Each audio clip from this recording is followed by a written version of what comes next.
Yes. I think if Michael with a 3.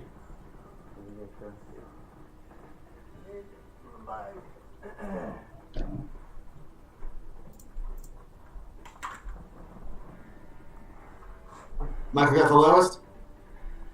Chris hasn't rolled yet.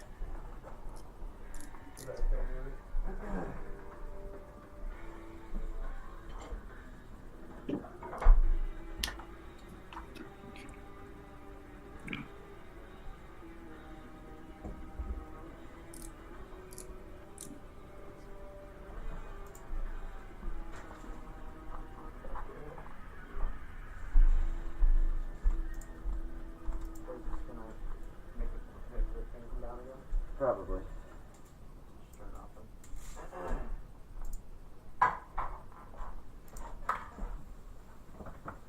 Four. Yeah. Who got the highest? Got the highest? I think you did. Are we still doing the question? So Dave got the highest? Yes, Yeah. so. Yeah, answer the questions. Dave got the highest? Yeah. All right. Tell me how you know Val Valentine.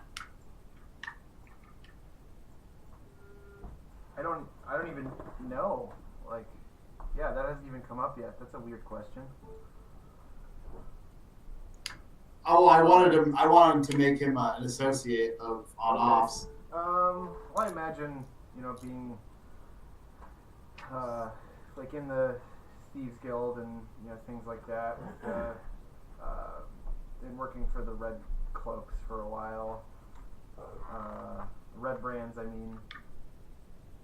Maybe Val Valentine was maybe like an independent contractor for jobs, and through working with the Red Brands, I don't know him very well, but had maybe been on like a couple of jobs with him. Okay. Did you guys hit it off, or were you like immediately rivals? Oh yeah, we're definitely petty. Okay. It was all, just trying to be the king of a molehill. Yeah, sure. All right, awesome. Good info. Who rolled the lowest? Tell me what happened last time. Alright, so we had, last time we started, we had just finished talking to Usador about the exposition bomb, about the March of the Modrons, and just more info about Breland and stuff. And he said that he would wanted a favor or whatever from us about getting going to like the what was the name of the thing? Oh, the caves of Axiom. Yeah, some like creature there or whatever. Yeah, the Ageless Adjudicator. Yeah, it is adjudicator. And yeah, so we talked to him about that, and then we met with the Triumvirate, and they basically wanted us to work for them, and to basically blow the Skull Gorge Bridge. Do you remember the reward they promised you if you would do this task? Yeah, the title to a small vineyard in. Yeah, 600 acres. That's an old one. I don't know your character sheet is, Michael. What? I don't know your character sheet is. I have mine. Oh, okay, we're good. Oh, so these are all old? Oh, this is Oh, sorry.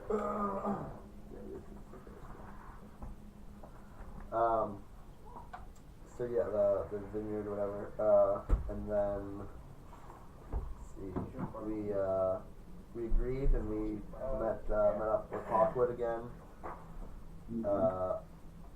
we grabbed the 24 barrels of gunpowder, and we basically got a bunch of mundane like climbing equipment, and they've got a bunch of crap,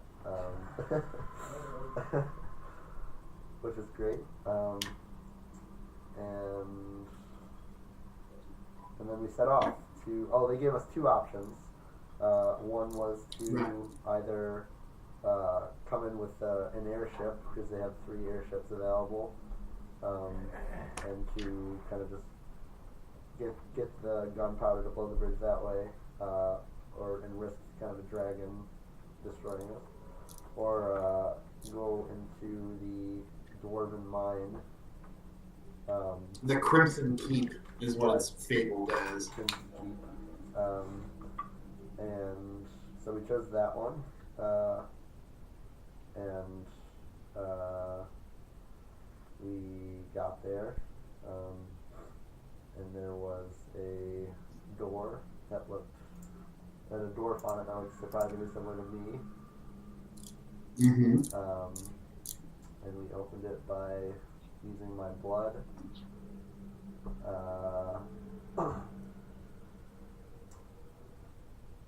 And then we kind of just explored the cave a bit. There's like a huge lake of lava, right, or whatever. Yeah, big old Rava River. And we found some like remains of old dwarven stuff, like the whole cannibal dwarven thing going on. And then on off like tripped something with the those like crossbow mechanical traps or whatever. Yeah, 2 crossbow turrets. Two crossbow turrets and a large wall of force that was separated. Yeah. I'm getting an echo, sorry. Sorry. And then so we figured that deal out just about when we had that finished. Alan wrapped around to encounter a bunch of spooky ghosts, and we fought them. One of them inhabited Alan for a while, but we got it out of him and killed all the ghosts. There's a news story in Buffalo today about this 88-year-old man who hit his wife with a hammer. Whoa. And that's Alan Greenspan attacking from now on.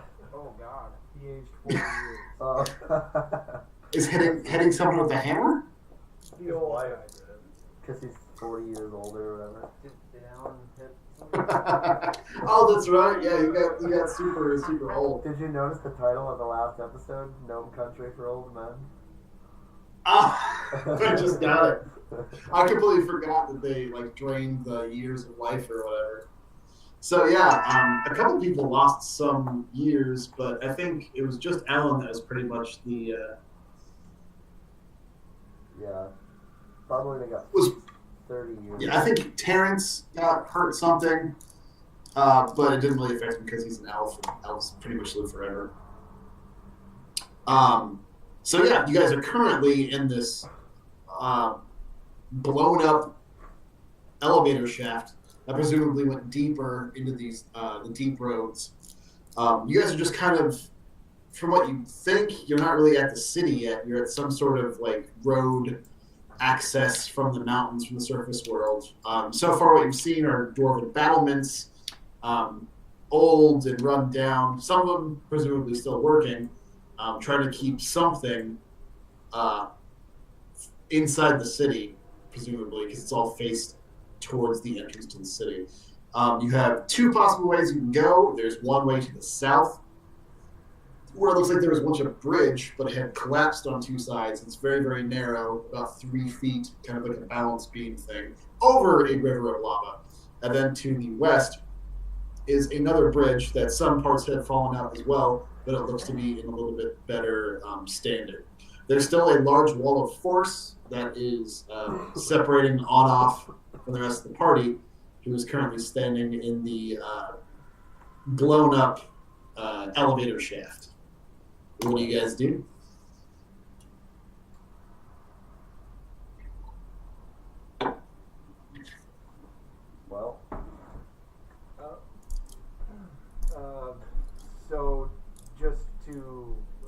refresh my memory, the control panel was bashed in, right?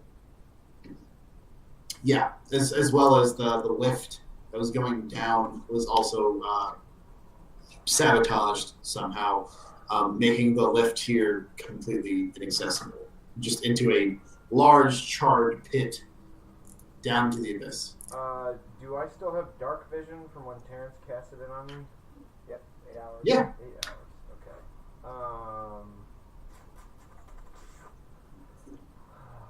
Can I do a perception check just to find like a pebble on the floor? Yeah, easily. Okay. You find a about fist-sized chunk of the bridge that's fallen off. Hey Quincy, can you work your magic here, cast light on it so like Oh yeah, be able to see something? sure thing. Bam. I've got pebble with light. I'm just gonna drop it down the hole. Okay. You drop down the hole. I think you did this last time, didn't you? Probably. Yeah, you dropped something. You dropped the pebble with light into the hole, and it just goes down and down and down and down until it just fades. I think I'm trying to count the whole time. You count at least. You count the seconds and do the math from what on-off knows. His street smarts. It's at least like 1,700 to 2,000 feet. Guys, it's just an illusion.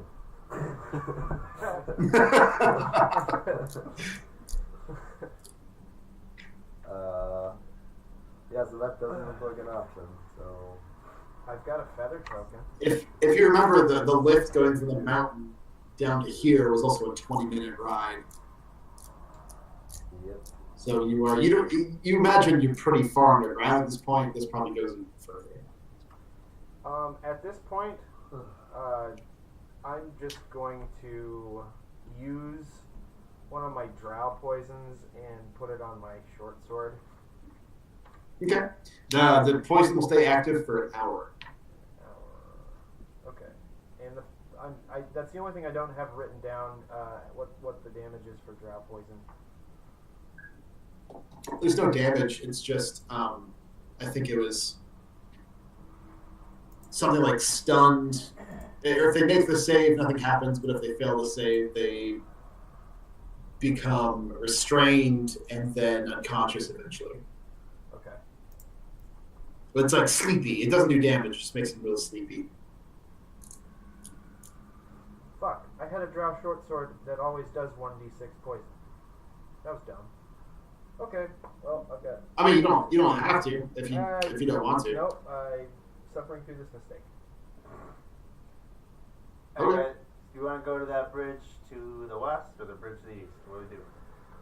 You said the one to the east is like sketchy, right? It's real tiny. Yeah, we could tie. It's very, very narrow. I'm gonna use my immovable rod, and we'll just tie a rope to it. Everybody hold on. Something happens, I'll click it.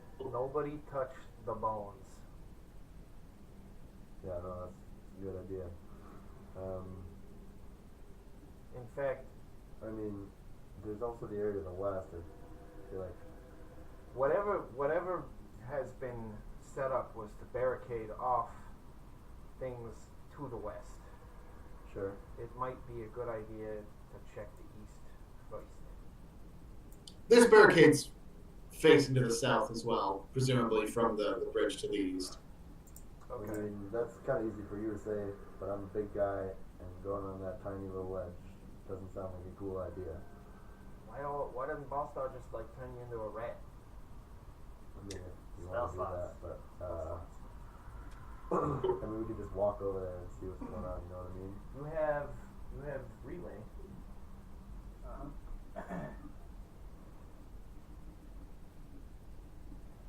Yeah, I'll send relay across the little tiny bridge. Alright.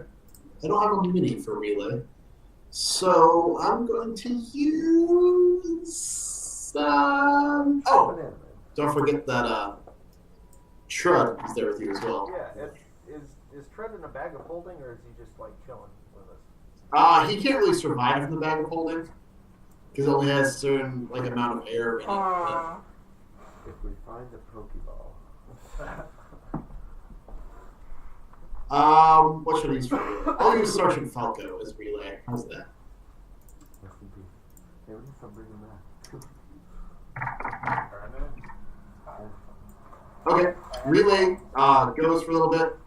Again, relay does not speak common. He just kind of relays emotional input into Terrence.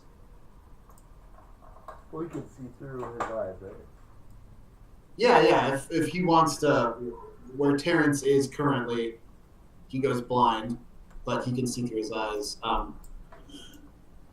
Relay is easily able to go across this bridge, where he then sees a large red iron door, and then a ledge that seems to lead off in this direction.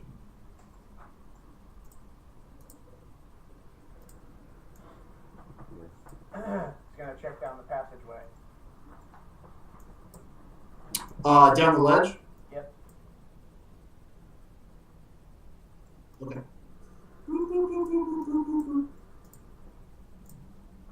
He gets to here. He sees sees where this bridge is going.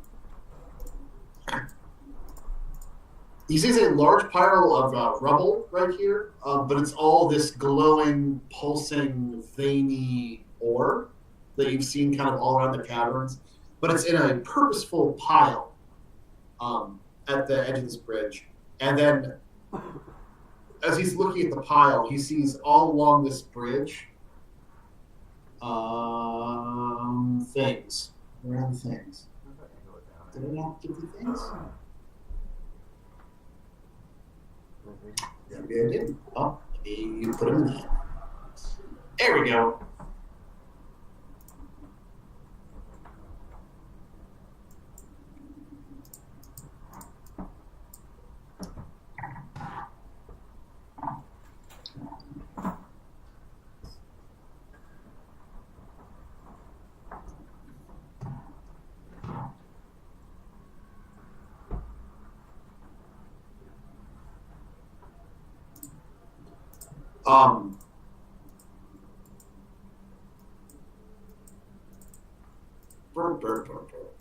A series and like a swarm of these tiny little bugs all around it. They run, they're like swarming around the ore, and then they'll go over to the bridge and then go down underneath the bridge. And you see on the other side, and just like a whole multitude of ants bringing up these tiny chunks of this pulsing red ore into this large pile. There's a huge swarm of them just covering this east side of this bridge. It doesn't seem Relay's been noticed yet. Alright, I'll put him back.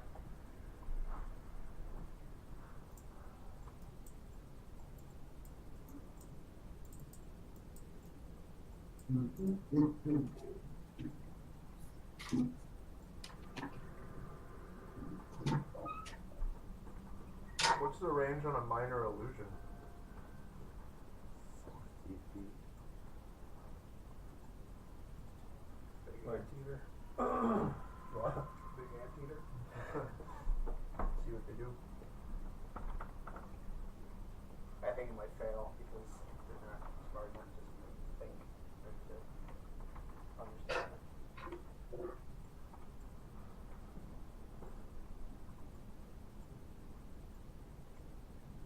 So we could all walk across that bridge, but Anoff is stuck in some room. I mean, you can just walk around walk here. Alright. But what It did. What I'm, Didn't I? yeah. Yeah, you were making This is 3 feet, and this is like just a regular path. So it looks like if we go around the big bugs. Or We could always explore more to the west. right there. Thirst, dude? Oh shit! Yeah. Well done. Say what now? Yeah, I'm gonna put on my sturge suit and walk across this bridge with a stealth roll. Okay. By yourself? Look, we can explore this tunnel. We can do that later. Okay. So you want to go across the 3-foot wide bridge? No, you have a point.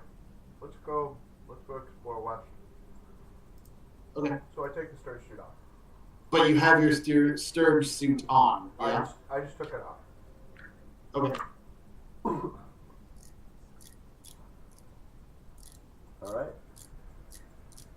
So yeah, if you guys want to explore, put yourselves on the map where you want to be. These traps in here are disabled, yeah? Yeah, it looks like they're currently disabled. After they activated and shot a whole bunch of arrows, it looks like they're currently tracking you, but they have no ammo left. So The wall of force is still there though. wait a second. So the one to the south doesn't have any arrows left. The one to the north did and was able to be controlled, right?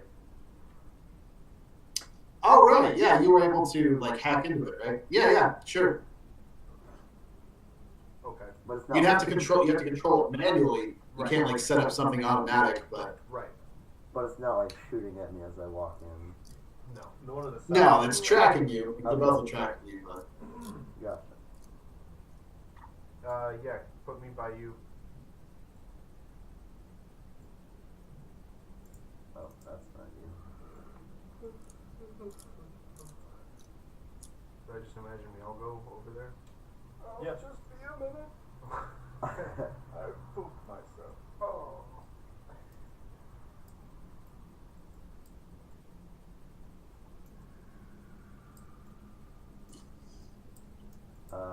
Yeah. you see in front of you this bridge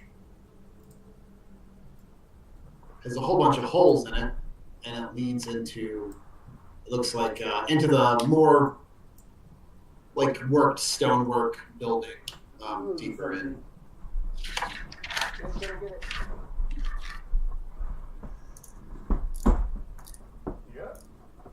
Oh yeah. Well done. We had a centipede emergency. Well, it looks like any way we go, I'm gonna be pooping my pants. relay it. Yeah. I can scout it out and try to disarm some traps. The bridge looks mighty sketch. Even more than the other one, I'd say. You can tie a rope. Make sure you make it across. Actually, that would work. Rope might burn if it gets too close to the lava, though. Use my rod. We're pretty high up. Use my rod. Can you stop saying that? Use it. I'm really uncomfortable with that. I'll tie you off to my rod. It's gonna be fine. It's a strong rod. Refresh my memory. The way Gatestone works, you can pull me back from. If you activate it, I teleport to you. If I activate it, he teleports to me. Cool. So I can just use the Gatestone, or you can use the Gatestone if anything happens. Do you have to be in line of sight? No. No, it's not line of sight. You just activate it. Yeah, but it's only useful. What I say? Once a day or something. Once a day. Yeah. Okay. Yeah, I mean, That's an idea. if you want to call for it, and then I'll use it. As a failsafe. Yeah. I do have spider climb. That's true. So you're kind of like, well, you're not really weightless doing that. Yeah, I think I'm just gonna try to like spread my weight out as much as I can.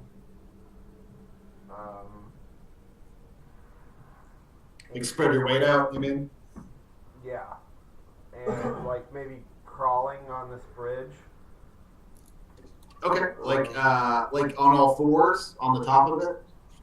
So how does that work if I don't know, you're using like spider climb on like bear crawling? Bear crawling with spider climb. Well, it only has, it's like suction cup boots.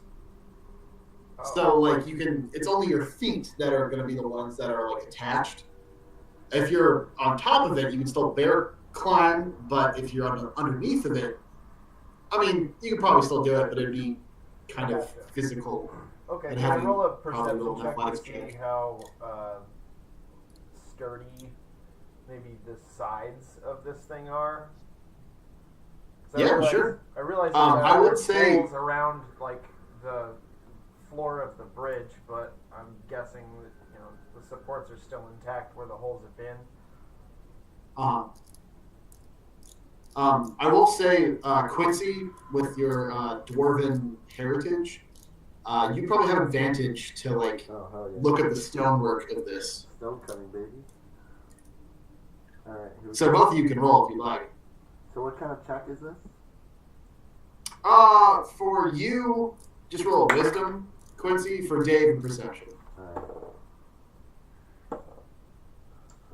Is a 25. Damn. That's a 13. Okay. Quincy, although it looks like these holes have fallen through because of like the heat of the lava river below it. It's dwarven stone engineering, which is legendary in its resilience. Even though it has some holes in it, the rest of it is structurally sound.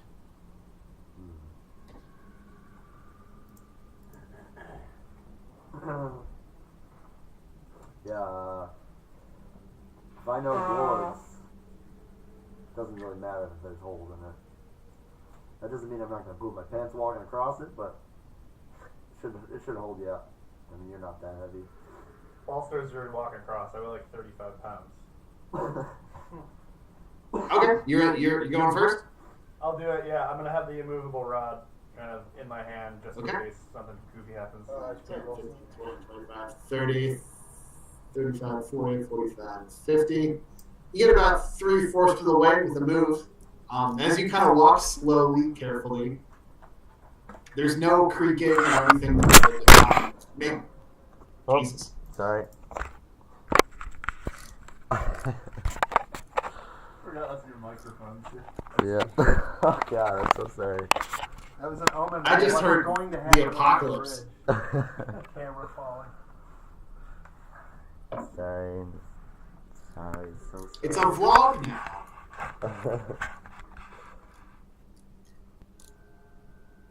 Yay! Yeah, Ballstar, you get across. There's no creaking or anything that would make you think that it's structurally unsound for someone of your weight. Alright, can I do a perception check once I'm over there? Yeah, sure. I'll follow and check for any traps on the way there. It's a 27%. Okay. 27 perception? Sure. You notice that this room has another couple skeletons in it. Oddly enough, as you get closer to the west side of the room, it actually gets a lot more pleasant temperature-wise. It's very uncomfortable here because of the lava. Like, it's like 105, 110 degrees. But the farther you go west along this bridge, there's like the temperature here where you are right now, instead of like 110, is closer to like 89.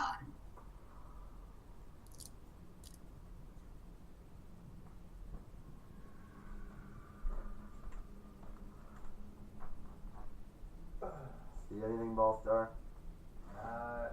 It's not as bad. There's probably a dozen skeletons in the room that you see, just kind of laying on the floor.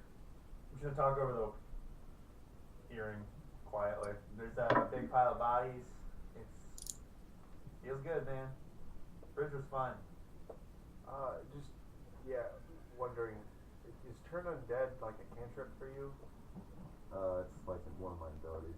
I can use like once a day.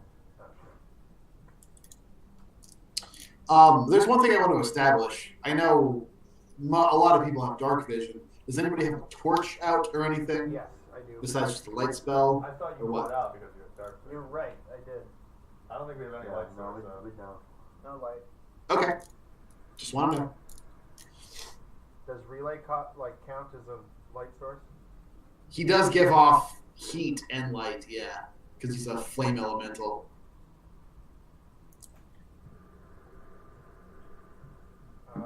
I'll go meet Ballstar.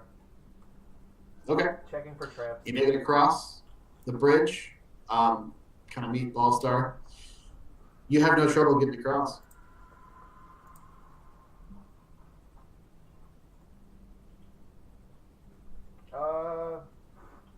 We're looking at a doorway here into a room.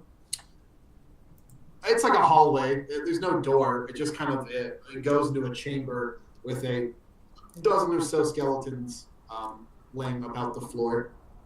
Where exactly are they? Just like written. They're all kind of clustered around the entirety of the room. That sums it up. I'd like to spider climb on the. I'd like to roll a stealth and spider climb on the wall Okay. while checking for secret doors and traps.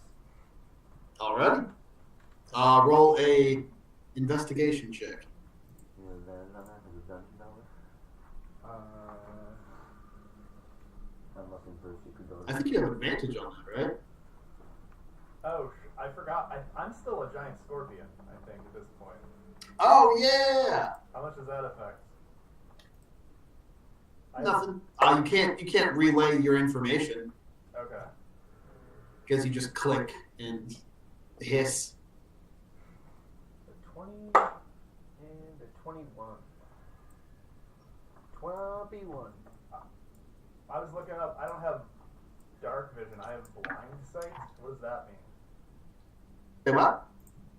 As a scorpion, I don't have dark vision. I have something called blind sight. Oh man, yeah, blind sight's awesome. It means that if anything is invisible or you can't see, it doesn't matter. Okay. So like you have blind sight out to a certain radius. Yeah. It doesn't matter if you're in obscurement or smoke or water or anything. You can just see in a certain radius around you, period. It says 60 feet. Oh, fuck yeah. So yeah, you can see 60 feet ahead Okay. in all directions. Word. So that, I will allow you to, you can see through these walls, through all the, like through tremors and stuff. You know that the hallway descends south and then takes a corner into a larger room to the south. Okay. You can just feel that through the vibrations. I got a 21 on checking for secret doors. Okay. You don't find any secret doors, and you don't detect any traps either. Just a whole bunch of skeletons.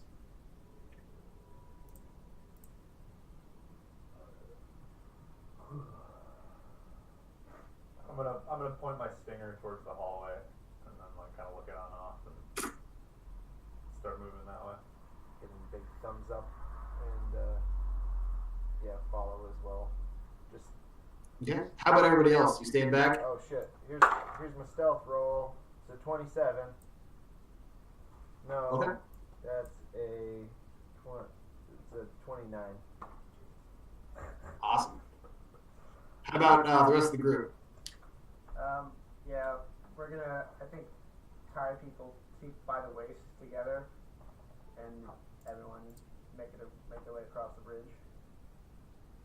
That seems like a bad Okay. idea. Put the rest of the group where you'd like to be at this moment in time.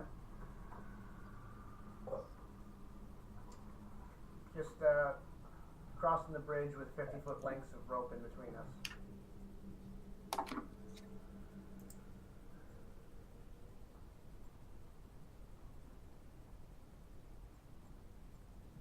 Not on the bridge, in the room. Over the other side, crossing one at a time. Yeah, all the way across. Everybody crosses one at a time. Yeah. Anybody roll stealth checks Okay. on this? Because of bones?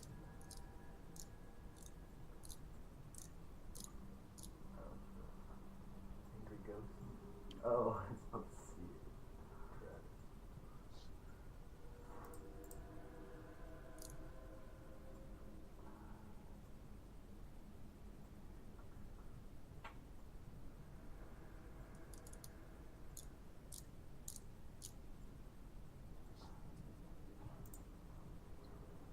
on off, and everybody else, as soon as they enter this room, once you're about 3/4 across the bridge, it starts to feel good. But now that you're inside this room, the heat just dissipates. It's sitting at like 60 degrees in here. It's almost a little chilly. And there's, as you guys are walking through, you're crunching on bones. You hear snaps of ancient armor and bones breaking beneath your feet. And nothing happened? Shit. I want to look for some kind of a artifact, like an emblem or a seal or something that I can preserve. Okay, just roll an investigation check for me. 22.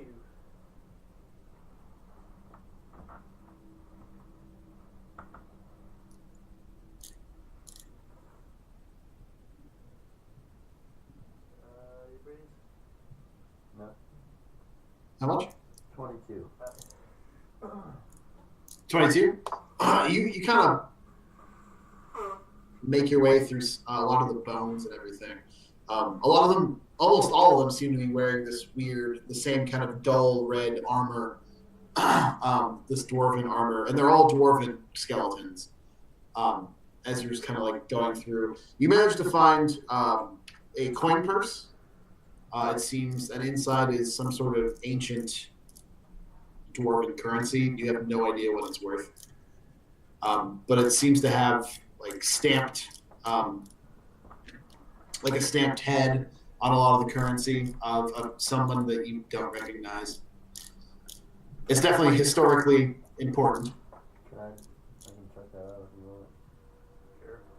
Can I dig With your investigation check, you also notice that some of these skeletons don't look quite right. It's like a few of these skeletons have strange bone spurs coming up in strange areas, like deformities. Can I look through the bones for, I don't know, some long femurs or something and fashion a cane? Absolutely, yeah, sure. There's it seems to be like some sort of like shoulder, like was it collarbone? It was like a dwarven collarbone that seems to have like these strange bone spurs sticking out of where like the front of someone's chest would be. That's just kind of sitting there. You shake loose all the rest of the filament and stuff, and yeah, we'll just fashion a cane. It's about 3 feet, 2 feet, 2.5, we'll say. Would it be a nature check to see what maybe these bone spurs are? It'd be like a medicine check. I'll try it.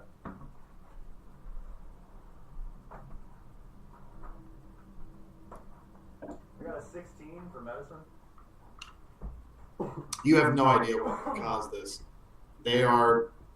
It seemed it probably was incredibly painful for the person. These spurs come out a good 6 or 8 inches, making the person who had these spurs look spiky, and it's probably incredibly painful for those that had them. And among also the spurs, you notice some of their like a couple hands have just been elongated into these like wretched looking claws, probably just like exploding out of their fingertips. It looks terrifying and painful. It's something you've never seen naturally before. Can I do a history check on the chances coin? On the coins, yeah, sure. Okay, I got an 18. You really don't know.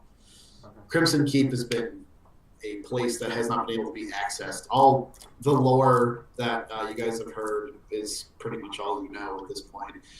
An ancient, very prosperous mine of a magical ore of the dwarven armor you're currently wearing, that dull red. They were able to get some sort of ore that wasn't available anywhere else, and they made a lot of money, but society just crumbled and rumors of cannibalistic dwarves fighting other dwarves, and just infighting led to the ruin of the civilization.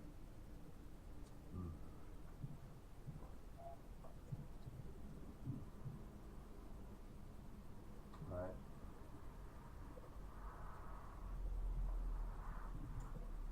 I'm gonna cast Detect Evil and Good. Okay. So it lasts for 10 minutes. The duration, I know if there's any aberration, celestial, elemental, fey, fiend, or undead within 30 feet of me, as well as where the creature 30 is feet? located.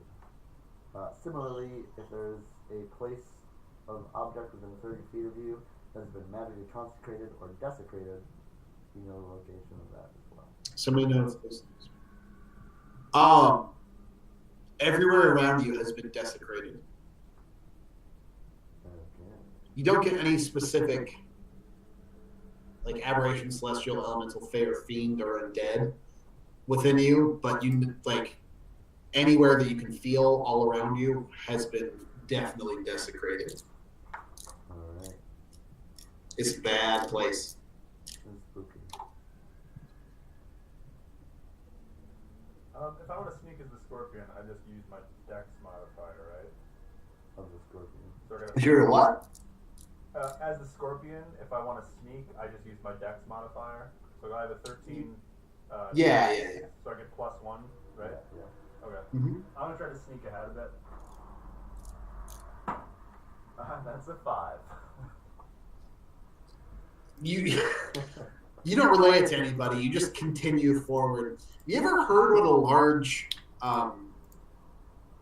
like pseudo-insectoid being sounds like when it's moving? Like those giant tarantulas. You ever actually heard what it sounds like when they move? No.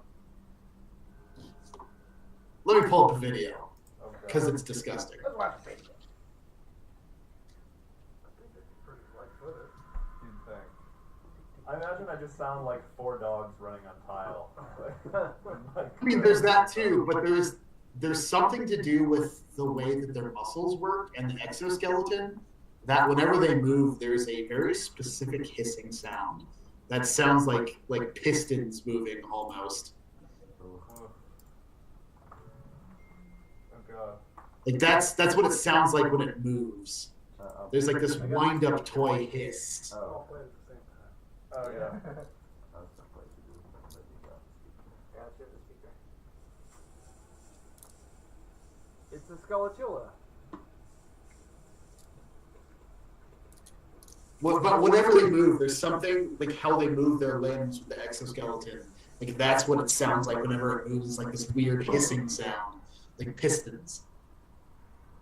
So it's very hard. So you just like you crunch through bones with like this exoskeleton, just this What? as you make your way through.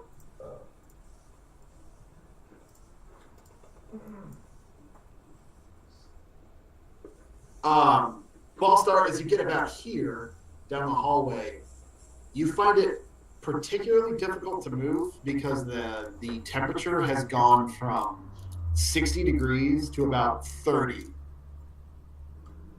It's getting very, very cold for you. You can find how you're moving is getting difficult because of your insect form, just the sheer temperature, and it's dropping just like, yeah, you're moving pretty slowly. Oh, John, I tried to check for traps as well while I was moving. Yeah, you didn't find any traps. Okay.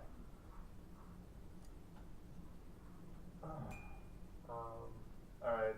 Do you want me to like go a little bit further since our luck is kind of running out with traps so far?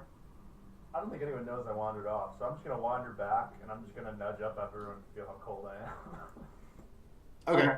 I mean, I'm sure they all, with your pretty low stealth check, everybody noticed a giant scorpion walking towards the hallway. Yeah, I was gonna follow one of But them. you come back, and as you come back into this chamber, you're able to move a little bit more freely.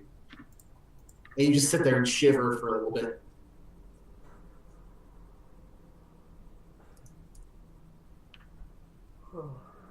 Alright. Sure. Can I get out the retractable 10-foot pole, and I guess I'll roll a stealth and check for traps. Okay. Is it just you, or are we going in a marching line, or what? I'm kind of spooked out right now. I'm not sure we should separate. You want to wait like, I don't know, 30, 60 feet or something, and tell you if it's clear? Sure. Yeah, Old Man Greenspan here is a good example of what happens when you kick something you're not supposed to. Well, sure. We should proceed cautiously, but I Okay. don't want you to. Dave, put yourself where you want to be. Does that stealth check still hold up, or do you want me to roll again? You're good. 27. Check. 29. Check. Traps. Hey. Yeah, you tap in front of you with every step. Nothing happens. Can I check for secret As soon as you doors? round... What? I check for secret doors. Say what now? Check for secret doors. Okay. That was in 19. You don't seem to detect any secret doors. You get to this corner and you kind of peek around. Yes. You see a large chamber.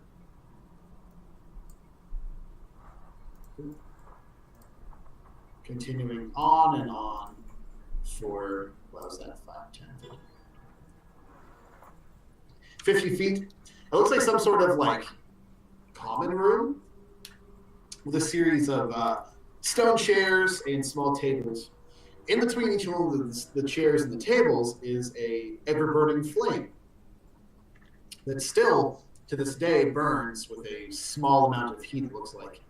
However, the entirety of this common room is completely covered in a fuzzy,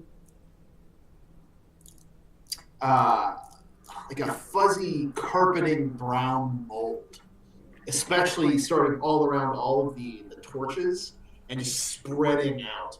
And Dave, as soon as you round the corner, you get this blast of frigid air, as it's probably negative 10 degrees inside the room.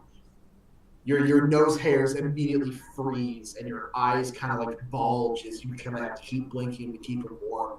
And the air that's escaping from your mouth and your nose just becomes this huge cloud of warm air that just cools.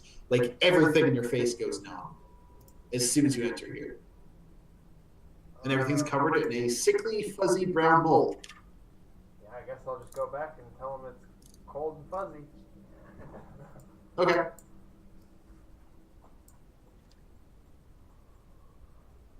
Was it like spooky, or was it just like straight up cold? Definitely creepy. They're just like, you imagine, you're a hairy fellow. Just imagine like that on the walls. An entire room made out of your eyebrows. Weird. My face went numb. It was definitely very cold.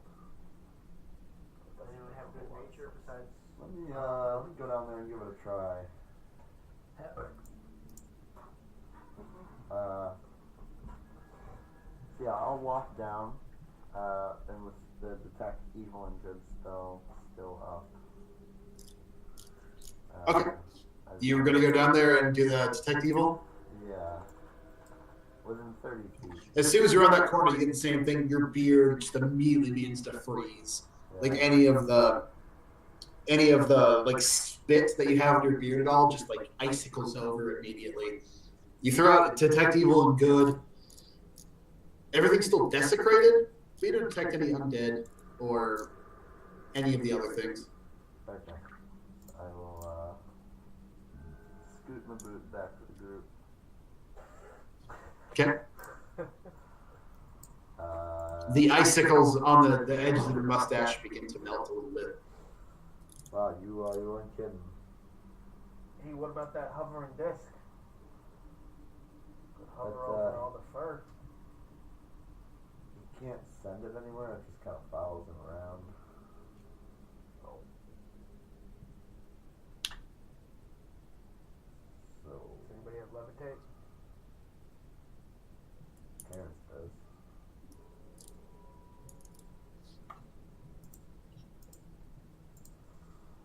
Well, seems real cold in there. What do you guys want to do?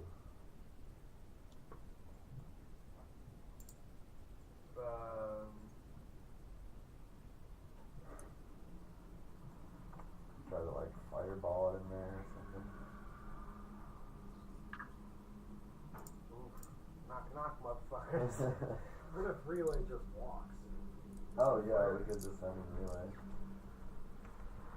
Terrence, you wanna send in relay to that cold room and see what's popping? Yeah. Send a relay in. Yeah. Yeah, put relay where you want him to be. It's right on the edge of the room there. Okay. Well, actually, he doesn't get that far. Relay gets to here, and I need Relay to roll a Constitution saving throw for me. He has a +0, so just roll a d20. You ever seen furry fire? Natural 20. Alrighty.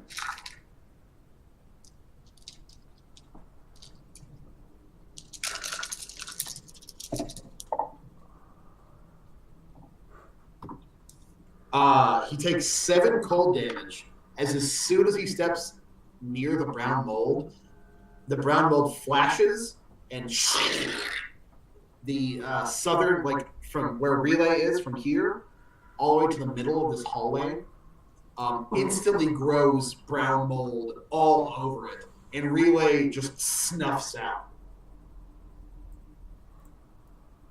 You can see through his eyes as he steps in, and then the brown mold just cold damage, and he snuffs out.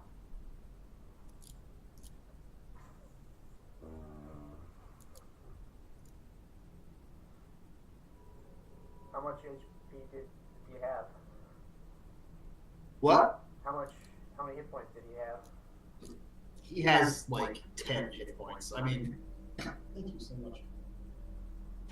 It's definitely enough damage for him to like die. You can just resummon him at the end of every 12 hours or whatever, like after a long rest. Right. But he snuffs out. Okay.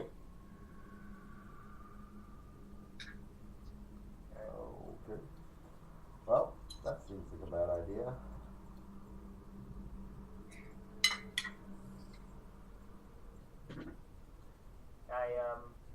The room you're currently in drops another 50 degrees, as it's about 20, or I guess 10 degrees in here now. You can all see your breath.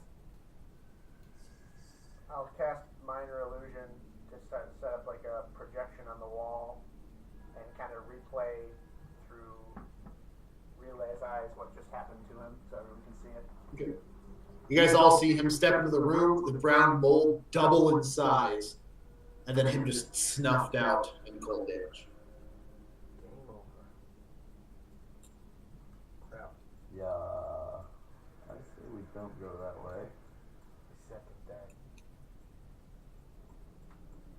Unless we can all turn into farts. But I don't think that's gonna happen, so.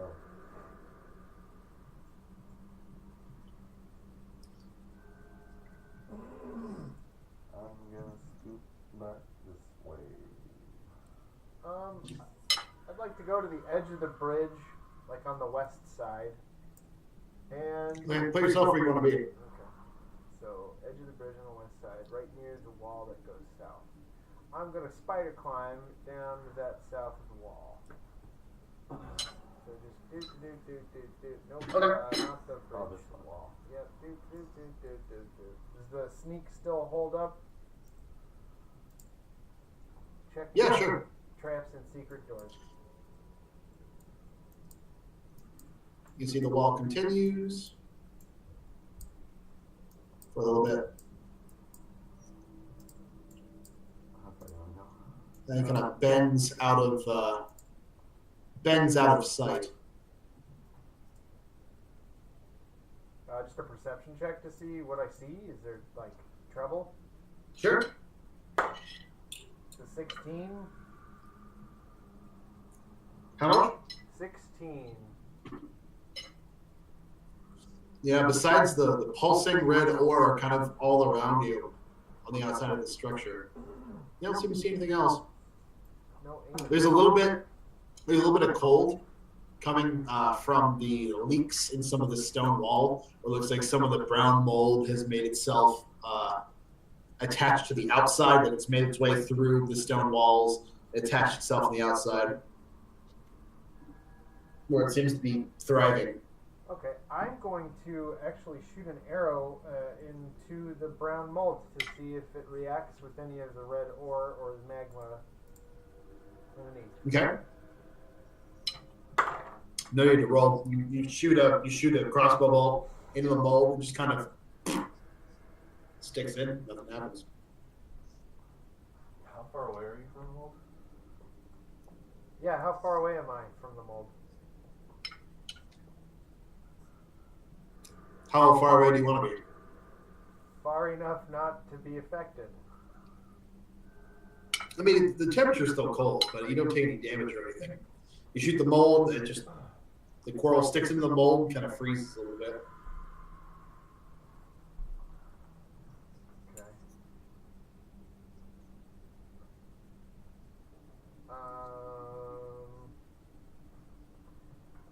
Can I see whether or not this mold gets thicker on the outside of this wall? Yeah, from where you are, you notice it kind of sticks out to the side, and then as it curls down towards the magma river, you see it grow thicker and thicker and thicker and thicker until there's a huge blanket near the about halfway down to where the lava river is.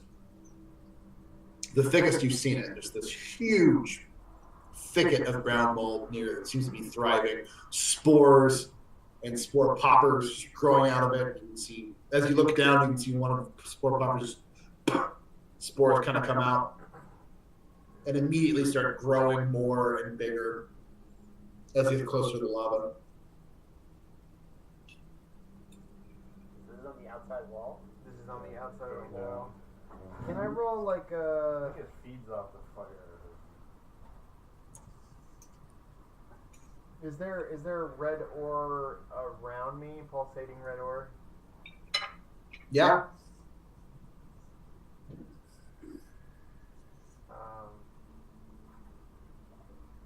Has anyone tried to just take a little? Yeah. The second relay touched it, it like expanded, rose him over. That was the brown mold, not the red ore. Oh, the red ore. Oh, sorry. No, I don't think so. Shit. I don't really have mason's tools though. Yeah, I'll just I do. run back to the east side and then just say to Quincy, maybe we should chip a little bit of this off if it's valuable to, an insect swarm. There must be something about it. It looks like. Did I know it looks this? It looks. It resembles the armor that Quincy's wearing. Actually, yeah. All of the red armor you've seen while you're down here, the dull red has its own like veins of like red that kind of pulse a little bit, along with the rhythm of all the other red orb that you've seen. Can I approach that brown mold that relay triggered and just wind up and chuck my bag of rats into it? Okay. I mean, you can't see anything because you're a human. You just walk in the darkness or what?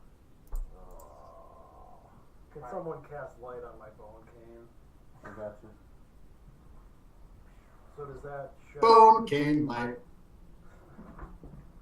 Yeah, Alan, once you get about halfway through this corridor, it gets very, very cold. I need you to roll a Constitution saving throw before you even reach the entrance into the room.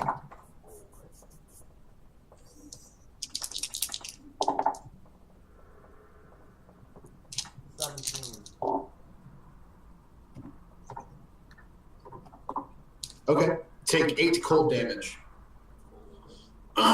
As you're walking through, and the mold has just begun to grow immediately along this hallway. You get to the very edge of the room, and it's like negative 15 degrees. Everything immediately starts going numb. As you have the light, you look in. It looks like the same thing. Fuzzy brown mold everywhere, very much congregated around these ever-burning torches. The whole room is just covered. Am I able to chuck the bag of rats? Yeah, sure. You chuck the bag of rats. I would say roll a Constitution save for them, but nah. As they all hit the brown mold and kind of scurry for a little bit, and they all just slowly slow down and just stop. Alright, I get out of there. Icing over. Okay.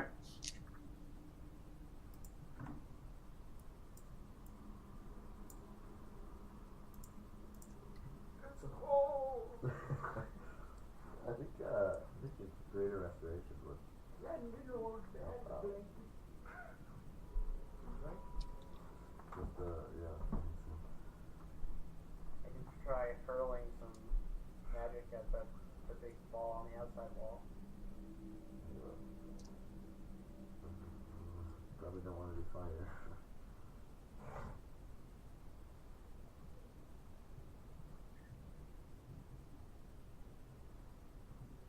Maybe it feeds on heat and it sucks all the heat out of the surroundings so it's freaking cold. That's what Ball Star said. I think that's a pretty good theory. Is there another element that would make sense? Yeah. Yeah. 2 minutes ago. They're necrotic. Anyone have like a low level of necrotic spell? I do, but it's a touch. Are you talking about Chill Touch? I want you to note the spell Chill Touch does neither cold damage or is a touch spell. It's such fucking bullshit. Yeah. No, Makes no goddamn sense. I was talking about inflict wounds. I could do like a radiant thing, do it. I used to have an arrow that throws stuff. About lightning and thunder. That's all you, man. What would Greater Restoration do? How about his aging? Say what? What was your question, Josiah? Michael suggested I use Greater Restoration on Alan, but that wouldn't reverse the aging, would it? I can't see why. It's not really a Roll a nature. I guess Arcana or nature check. Okay. I'll roll Arcana.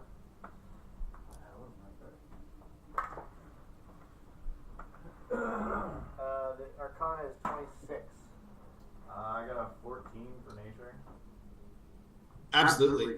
The aging that Alan has undergone is of a magical nature. Greater restoration, or actually lesser restoration, would enable him to get back the years that he's lost.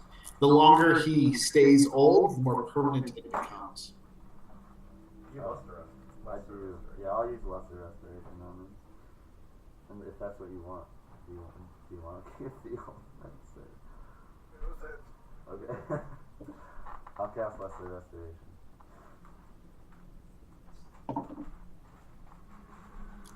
You do, and all of the years that were sucked away from Alan Greenspan returns him to his prime in his mid-30s.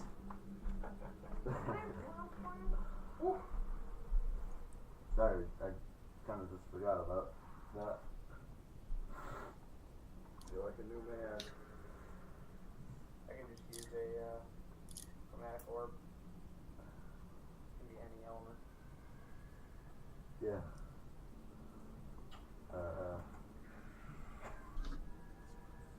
Can I spider climb on the east wall facing west? Yeah. Spider climb, keep going. 10-foot pole out and sneaking. Okay. Ball, You don't find anything. It looks like it's all built into a large cavern that goes down into it. As far as other entrances or other goodies, you don't see anything except for the foundation of the stonework that has been built into this cavern. Is the brown mold growing on this side of the wall? No, actually, it's not. It is not. How hot is it? Is it bearable? Can I go down another? No, it's like 110 degrees. It's super fucking hot. Okay. Get out of my room. Can I see any of the insects that are harvesting this red ore? Roll a perception check. Perception. You mean along the bridge to the south? Bridge to the south. Yeah. It's a 12. You kind of squint your eyes. It's just you can't. You don't see anything. You can't. You can barely make out the outline of the underside of the bridge, just from the very dim light of the lava lake below. I'm just gonna take a shot in the dark then to the south, and Just shoot something. yep. Okay. Just, roll a deck roll. That's a.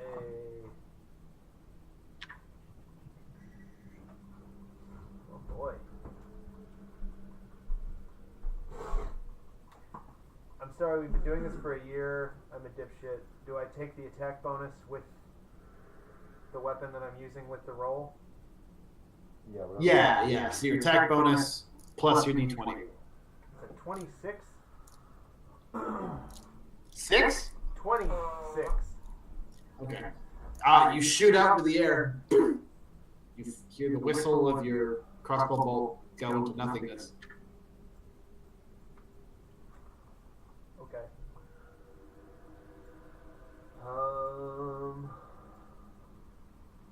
I think Terrence is gonna stand on the bridge, and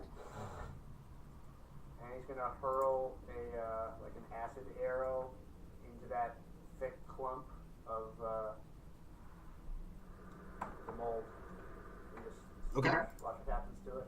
You throw an acid arrow out. It hits a large clump of it towards the bottom, near closer to the lava, and it sits and sizzles for a little bit. Doesn't really seem to do a lot of damage to the ball. And one more, I'm gonna throw out a chromatic orb with a lightning element. Okay. It hits the wall. Same kind of effect. It affects the direct area of the mold, maybe burning a little bit away, but not a significant effect. Did we do any kind of nature or investigation check or anything on the mold yet? I can't remember if we did. No, because anybody who's gotten close to the mold has taken damage. Right.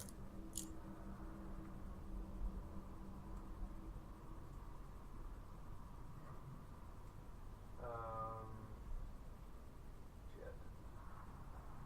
How many feet would that be from one side of the wall to the other? Fuck.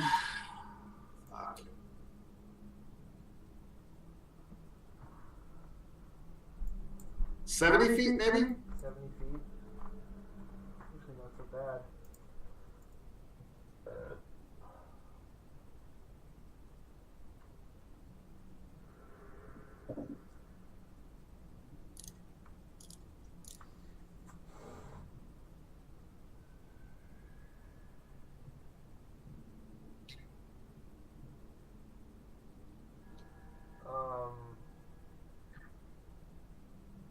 You know what?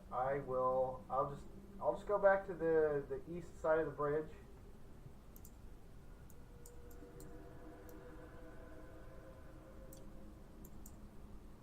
And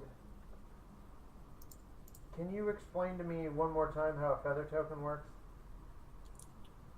While you're falling, you can activate the feather token, which will give you the spell Feather Fall, which means that you fall at a significantly slower rate. You do not take any fall damage from falling. It only lasts for a certain amount of time. How long does it last? Until you hit the ground.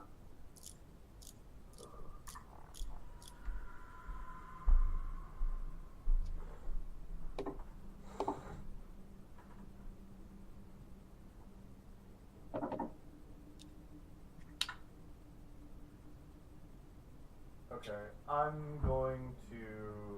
a Scorpio boy. I'm just gonna get up close to it, take some damage, and do a nature check or investigation check or something on the mold. You want to get rid of the mold. Don't you? All right.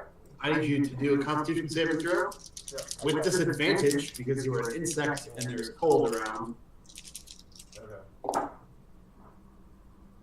Nice. It's a 15. Disadvantage. Unfortunately, that's not enough. You take 24 cold damage as you get closer to the brown mold, and the closer you get, the slower you feel yourself moving. You need a nature check. Yeah.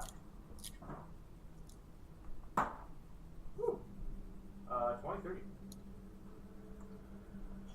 23.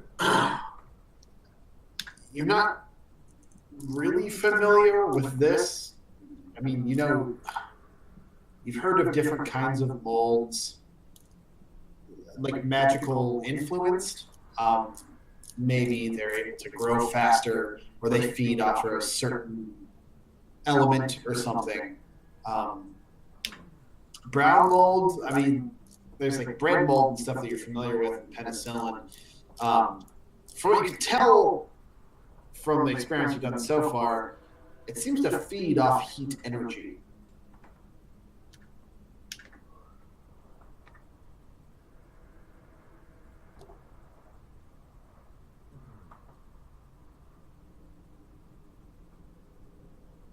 Can't really put out ever-burning flame, probably.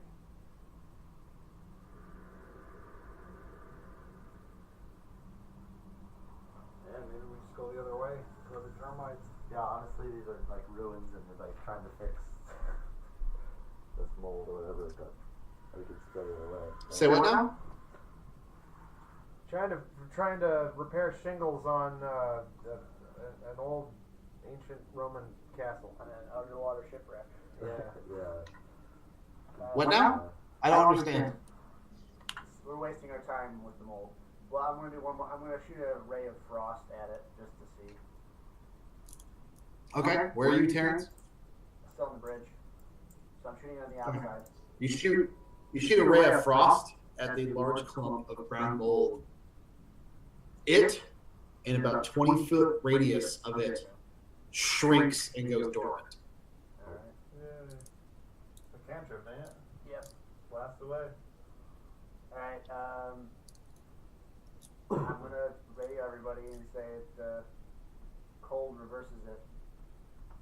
And, I'm just gonna go, DBZ style, ray of frost down the hallway. Awesome. You like Iceman style, like putting like ice in front of you and slipping on the ice.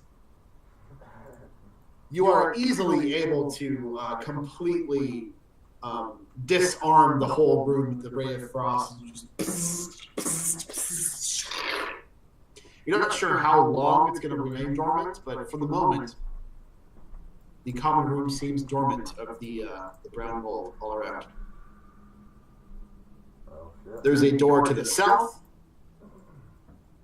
in the dormant room. There's also a door to the east. Has the temperature risen too? It's not as cold. It's probably still cold enough for you to see your breath, but it's not as cold that you're going to take cold damage while within it. I'm sorry, John, you said I took 24 damage? 24? Yeah. Okay. Yeah, 24. Gotcha, thank you. Alright, I tell everyone to hurry through. Okay. You guys are all in the common room currently. Like I said, there's a door to the south and a door to the east. You guys want to take a quick fiver really quick? Sure. Sure. So I'm gonna go east. Yeah, that's what I think. Check the door. Alright, an hour in, we smelled some mold. Oh, what do you do?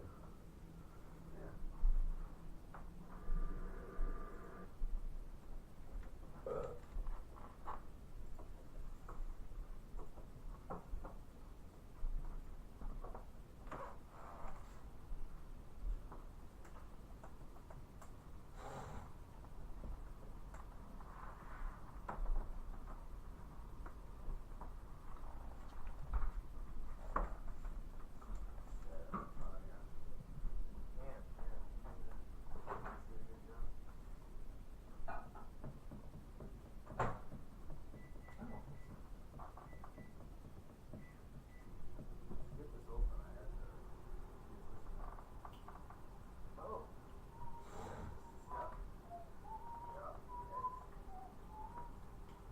Might use your ingenuity. I do so bad on stealth checks. I don't think I've gotten like 2 decent stealth checks. Well, you're naturally bad at it. You know what I think of like every time? I've never showed you this, but I think about this every time. Think like you're in a whole bunch of armor, but the sound of like pots and pans falling everywhere, but then you walk like this.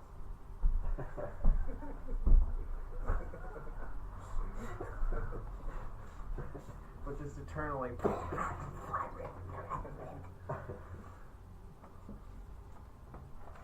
Dude.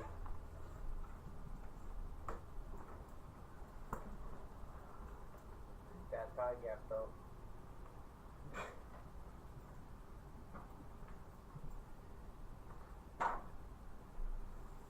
So beautiful.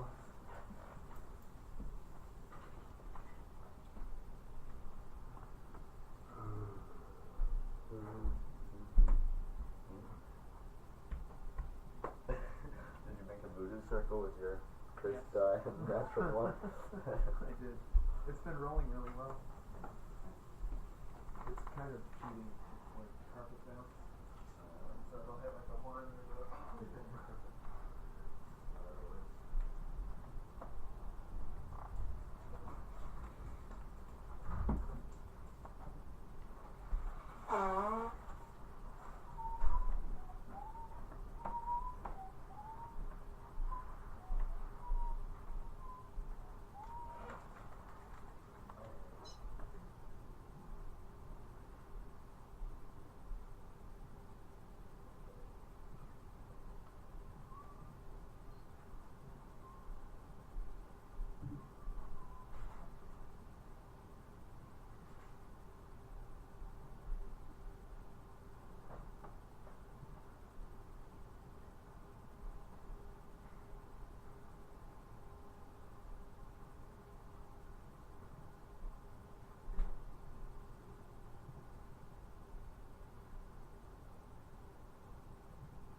Hello, hello. I don't know. Cool. So, yeah, the whole room is dormant. There are closed doors go to the south, and it looks like there is a passageway to the east. Well, I think we're going east, right? Yeah.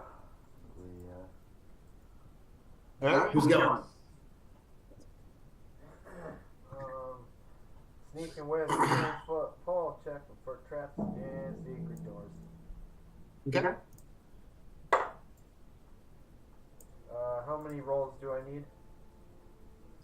Do one check for traps and one for secret doors. Okay. Investigation. So that's a 22 on the first roll.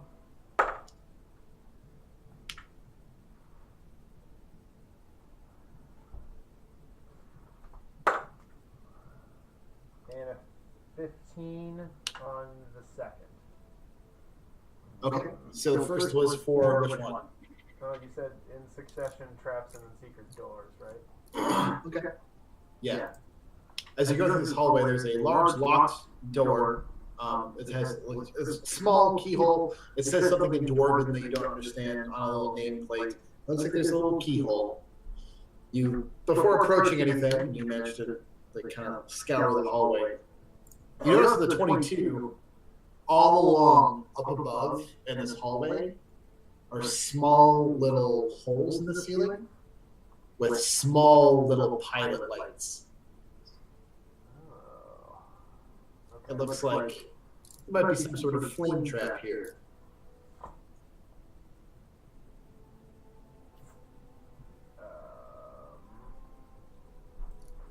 I really relay to everybody else that there's a trap here. It's like some kind of furnace trap, something like that, and then there's a weird key hole. Is it pulsating like the other ore and all that? Say what? Is it pulsating red like all the? No, this is all worked stone. Looks like it's all like purposefully like masoned, like brick. You don't see any pulsing ore in this hallway at all. No pressure plates or anything? No, not that you can see. Alright, yeah, I just go back, and Quincy, we need your expertise here in dwarven. my expertise. I don't know, can you figure out how the trap works or something and try to disarm it? It has or- writing on the lock. Oh. There's writing on the door. Yeah. Yeah. I'll read it. It's in Dwarven? Yeah, it says officers room. Oh, it just says officers room. Oh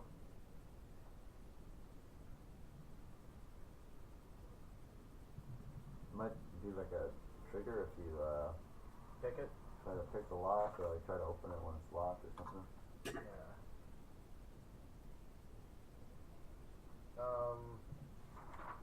I guess I'll try to pick it. Stand back. Alrighty. I'll Can we captain. check out the south first? I got advantage. But what if we all get fucked by this flame trap? We're not all in the chamber, I thought we were. are we?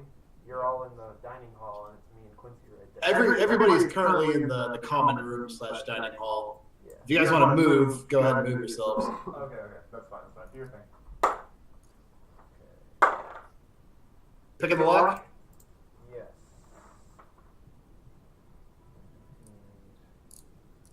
It's a 21. You lucky son of a bitch. The DC was 20. As you get in, you definitely find some sort of trigger in this lock that would activate the flame jets. You know, just disarm that, and as the door opens up into a small room. I'm gonna keep checking with 10-foot pole for traps stealthily. Okay. Roll another investigation. Is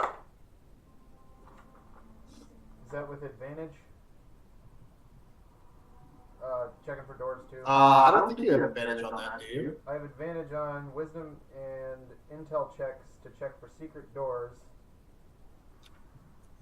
And then. But not for traps, right? No. Okay, so just for secret doors. Okay. And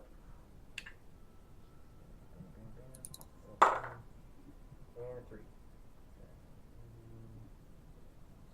A 3 for checking for traps? No, that's a 22. Okay. You don't seem to see any triggers or any telltale signs of any traps in this room. The room opens up into a small bedroom, it looks like. Although pretty well furnished, there's a desk area, a small bookcase with some rotting books inside of it. There's a bed, and right in front of the bed is a rotting dwarf skeleton dressed in a very fancy-looking dwarven armor. The same dull red trimmed in gold and black. And then on the weapon rack behind the bed is a battle axe that's set into the weapon rack. I just tell everybody to come in, the water's fine.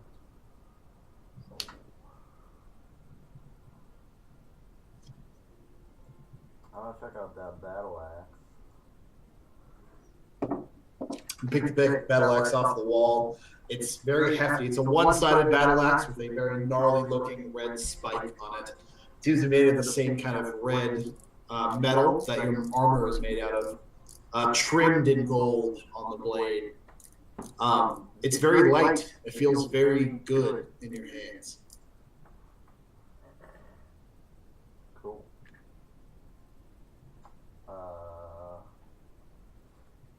And then the armor is on the ground too?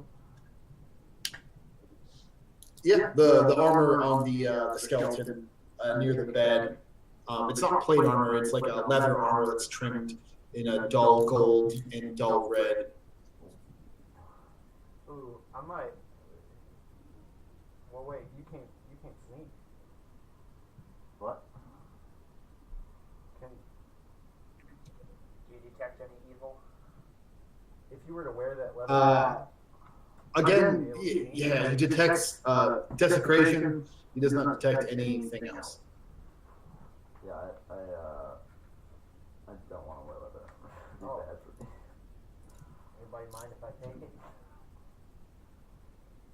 I just fucking take it. You gonna take it, Dave? Yes. Cool. You pick it up. It's very nice. It's like I said, a leather armor trimmed in that dull red and a dull gold, kind of matching the battle axe. It's got some sort of dwarven like metals. It looks like on the chest, which kind of dangle from one of the chest pieces.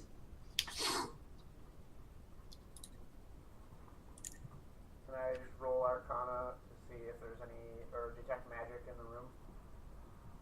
Sure.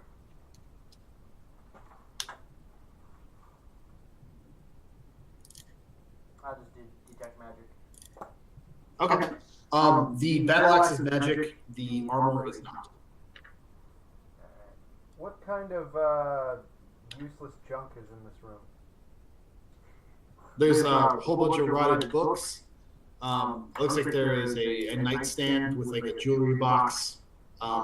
There's like an ink set with a ink well in it as well. Some old papers that have at this point completely rotted. What? Yeah. What's in the box? But you take the box. The box itself is locked. I pick it. All right.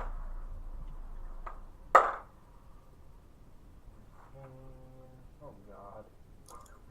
It's a 27.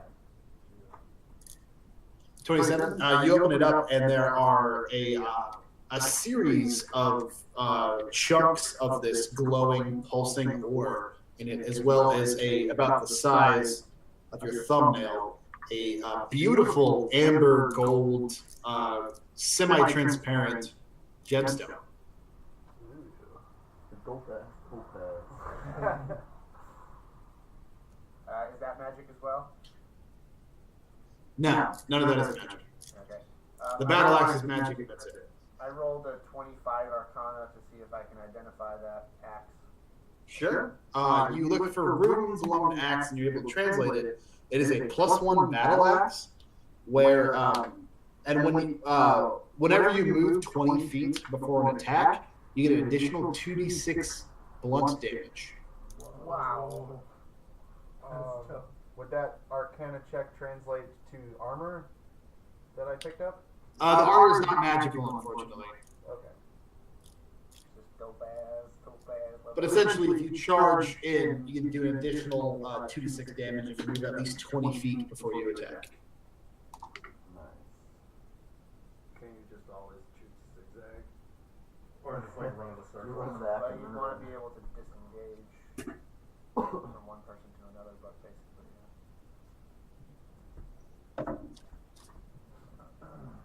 Alright, then someone's gonna use that. You got proficiency. I do. I don't know.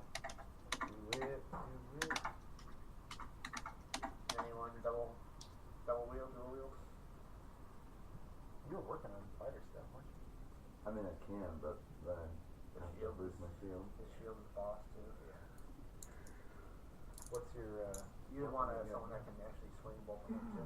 I have the Minecraft sword still. Oh, battle axe can be used one-handed or two-handed, depending. Yeah. Yeah, he's on his one hand. What about Barbolina? She can double wheel, right?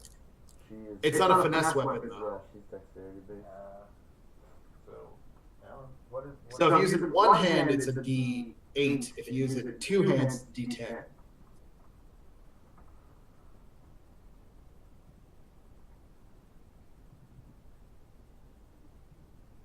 no one wants And again, it's a +1, so it's a +1 to attack and a +1 to damage. I'll take that. Good.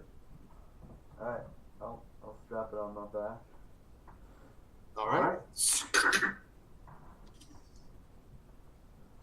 I suggest we. My fucking armor was resistant to cold. Yeah. What armor? Down that he has. Yeah, the armor I was wearing. I suggest we head south before this mole decides to warm up. Yeah, I just swiped this armor. I have not put it on. Okay. It's a studded leather armor. It looks a lot fancier than stuff you have on. That's just about it. Might be worth something.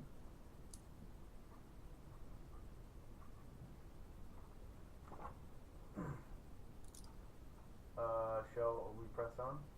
Yep. To the Head south.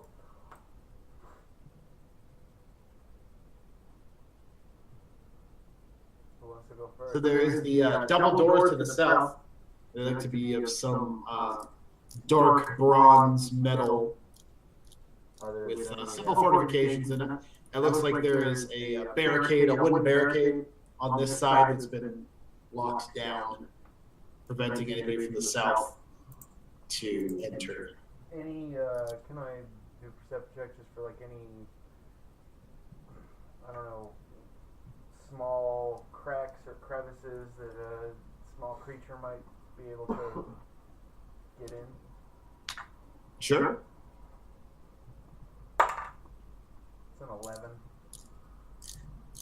Yeah, you don't notice any cracks. The door seems to be pretty well sealed.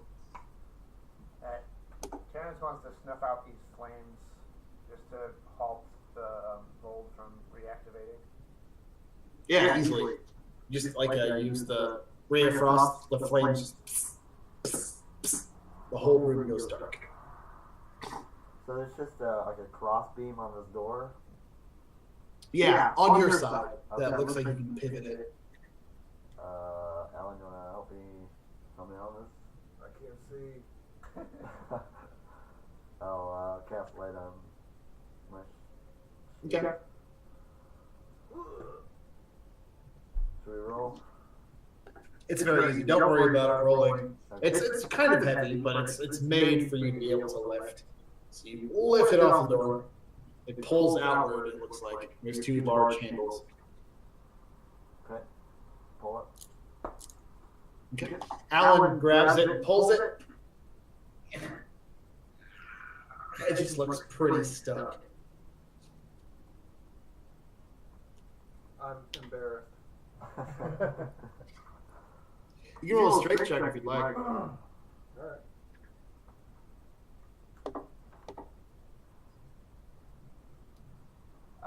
23. Oh, easily, Well, yeah. Okay. And Plant your back foot, your front foot in a good sturdy position, and pull as hard as you can. As soon as you pull, you see as soon as the doors begin to like kind of separate, there's all of these filaments and strange like materials that are kind of like almost gluing the doors together as you burst it open. And then as soon as you burst it open, you get this like rough, musty smell. As you all see it, as soon as he bursts it open and tears these filaments that's binding these doors together, there's just this cloud of spores that just explode into the room that you're in. Just these little white motes, as you notice, looking into the chamber to the south, there is just an incredible, a countless amount of fungal growths all over the inside of this chamber. Tiny little mushrooms, like spore pods, just a forest of fungus. And as you check the outside of these doors, it looks like they had all grown together in like a strange mass that was binding the door together that you managed to rip open, and other spores just raining down on you. don't breathe them in. Don't breathe them in. Back up, back up. And back up. Okay. You all wait for a moment for the spores to dissipate. It takes a good 5 or 6 minutes, but finally, it doesn't seem the spores are bleeding out any longer. As you look in the chamber, looks like some sort of training chamber or something, but there is definitely, it's difficult to tell what exactly went on in here because about 2 feet of just fungal growths all around. It looks like there's a pit in the middle of it.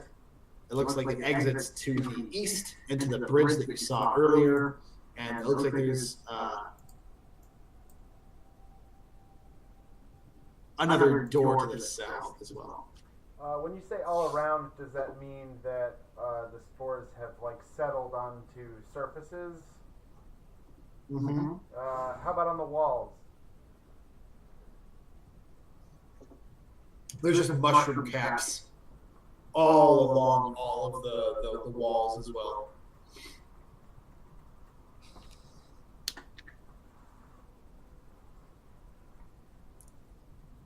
Alright, Ballstar's just gonna scout out the room.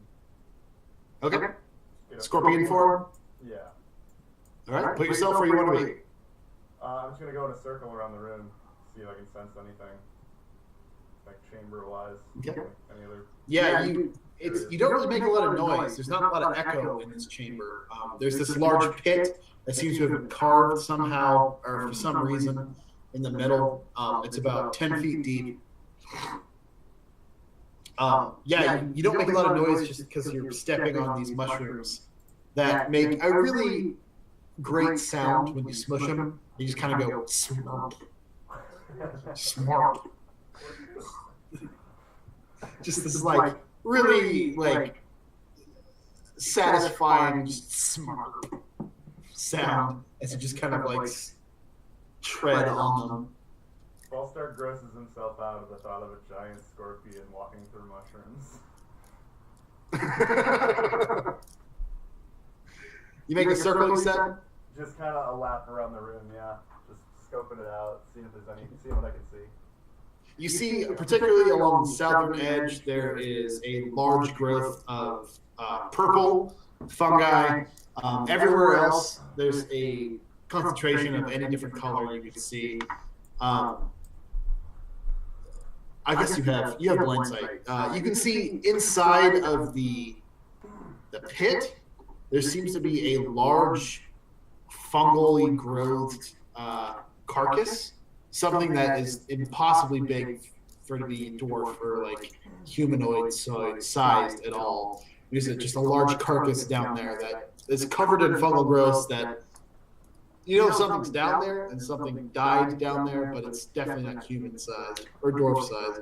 There's also, as you feel around, a number of other dwarf carcasses that you can't currently see, but you can feel through the vibrations because they've been covered in fungal caps and everything, kind of spread along the room.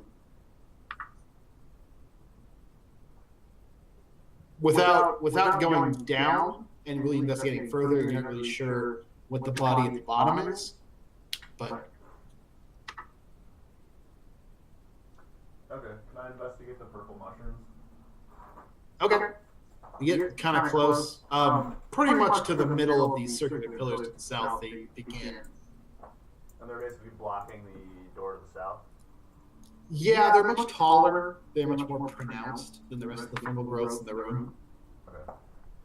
Ooh, that's bad. That's a 7. A 7 what? Nature. Nature? Yeah, you have no idea. There's a lot of purple funguses. It could be a number of things. It could be a fungus that likes to invade people's sinuses and grow mushrooms out of their ears. It could be a completely edible fungus. It could be a fungus that is sentient and is able to whip people. It could be a fungus that shrieks real loud. It could be a fungus that causes people to go blind. It could be incredibly poisonous. It's hard to tell.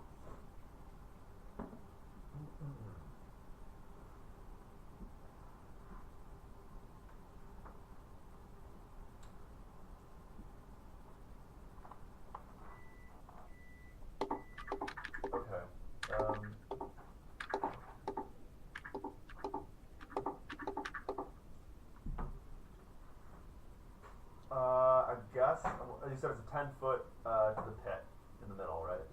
Yeah, 10 feet down. I guess I'll just do the same thing. There seems to be a ladder that's covered in fungal stuff, but I'll just crawl down and check out the skeleton. Okay.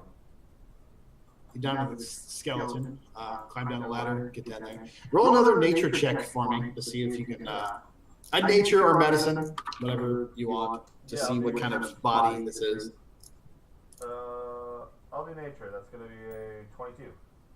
All right.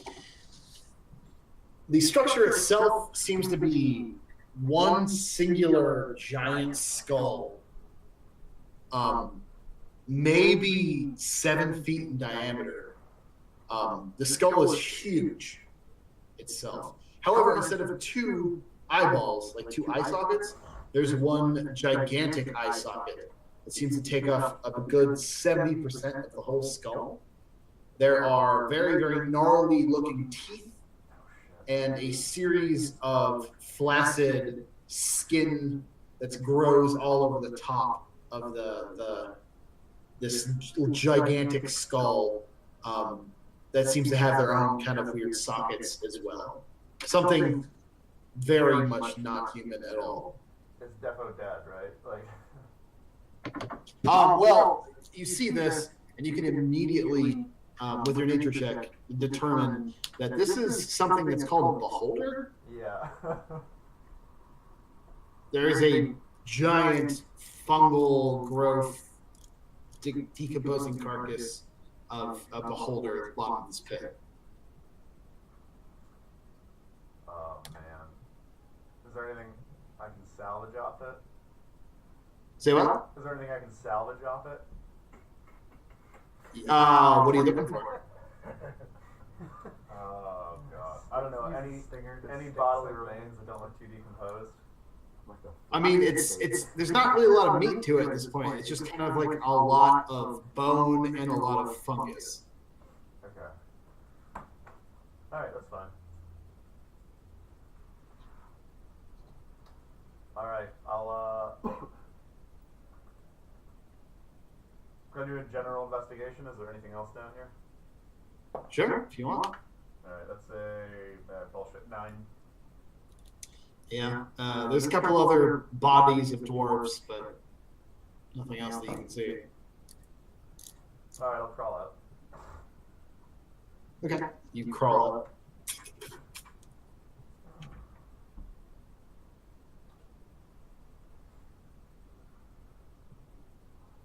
Alright, I'll poke somebody from the party and have them follow me. Wait, well, Okay. so we know that these are dangerous, are not dangerous to humans? Or benign? No idea. But I'm gonna bring somebody over to the purple mushrooms and do a.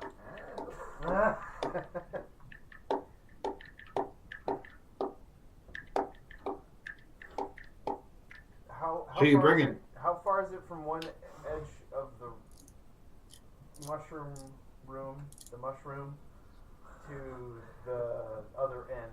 So from north to south. Each square is 5 feet.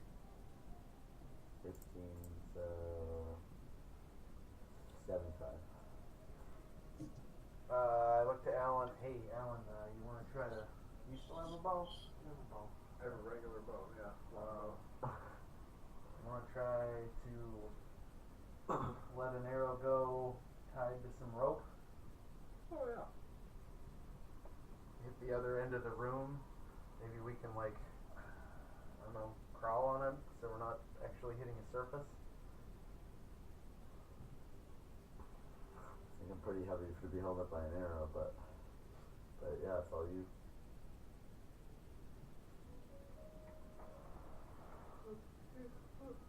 Somebody, yeah.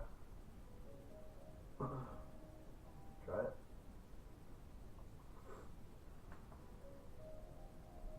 Can I tie a rope to an arrow and try and blast it to the opposite wall? What are you trying to do? I'd like to tie a rope to an arrow and then shoot that arrow across to the southern wall. Yeah, sure, if you want.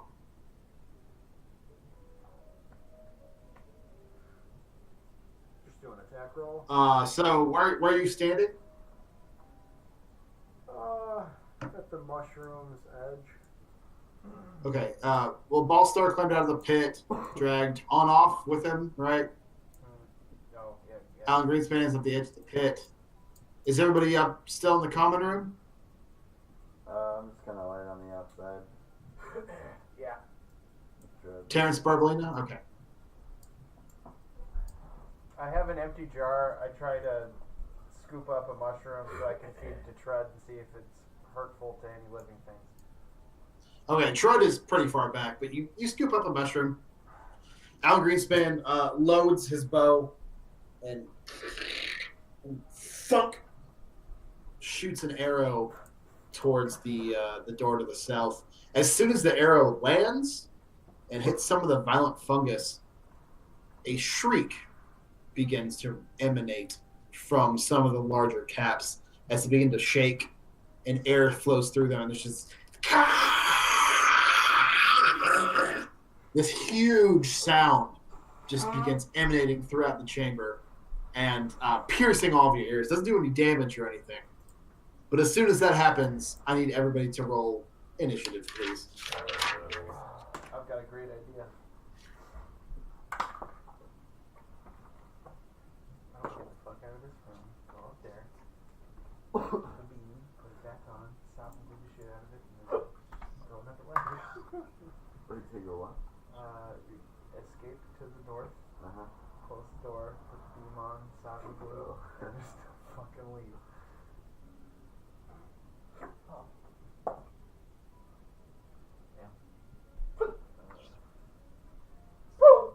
It's a net 20.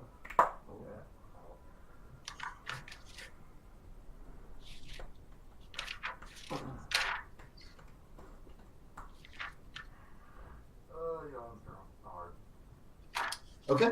Quincy, what is your initiative? 15. Ballstar? 20.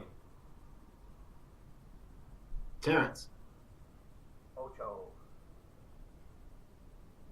Alan Greenspan? 14. Barbolina? 13. On off. Nat 20. Nice. 24. Oh, 24.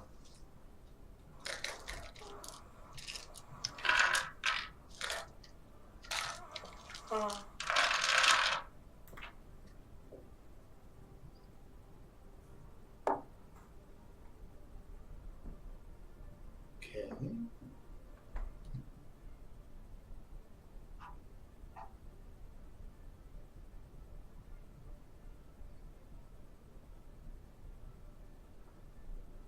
Imagining the mushroom people from Dark Souls. You guys have seen Jurassic Park, right? Yeah. The Dilophosaurus. The things. That's Car. just what I'm imagining them to be like.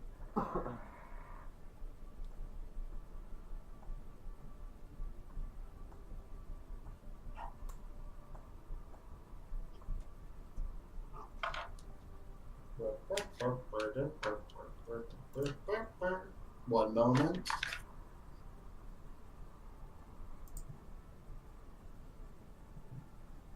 I don't know if I got money for that. Ah, goddamn, I don't have money for that.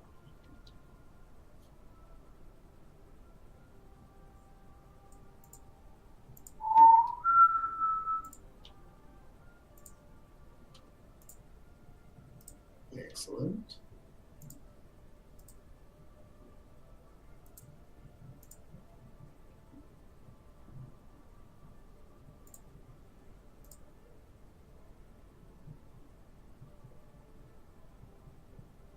Really? Oh, man. Oh, no, there we go. Super cool, super cool, super cool, super cool. So at the top is on off. Okay. As soon as that happens, yeah, we are in initiative, nothing quite yet, as the whole southern half of the room just begins shrieking as loud as it can. There's just this noise echoing off every wall, piercing your mind. What are you doing? First of all, I'm telling everybody we should get the fuck out of this room. Go back up north and try to close this door with the beam, and then I'll try to sovereign glue the beam shut. Okay.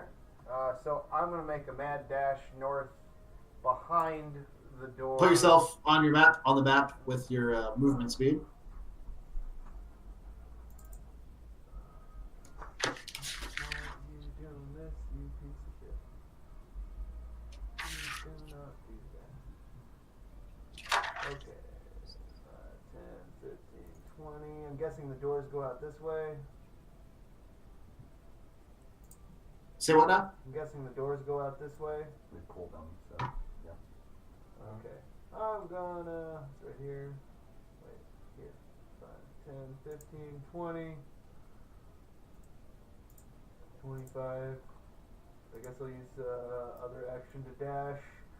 Use the bonus action to try to shut one side. Okay. You shut one side. Roll a strength check for me.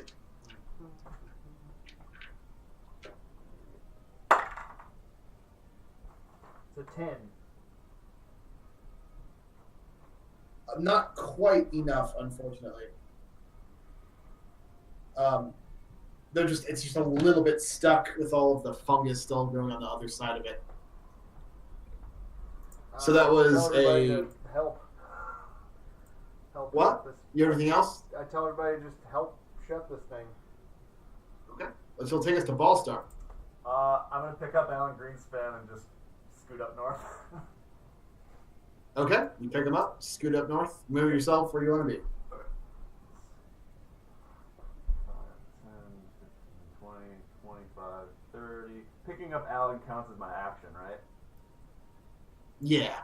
Okay. So I'm just positioning myself over here, ready to shut the other door. I'm gonna put Alan down. Okay. Which will take us to, as soon as you begin trying to shut the doors, you see things start rising out of the knee-high mushrooms.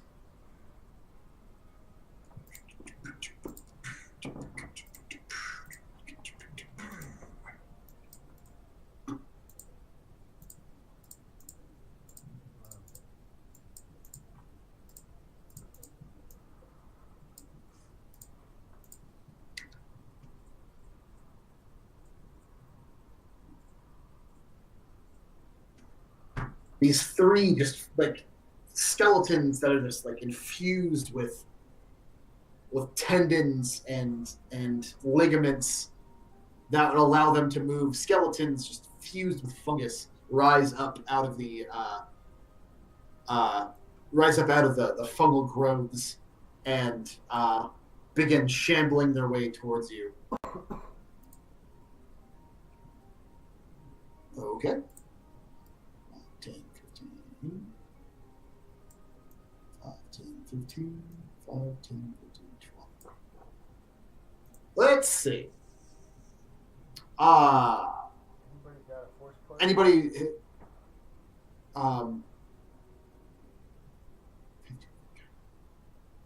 I need on-off Trud, Quincy, Terrence, and Ballstar all to roll dexterity saving throws twice for me.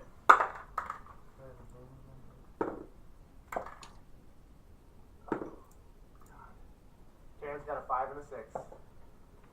All right. I got an 11 and a 3. Shit.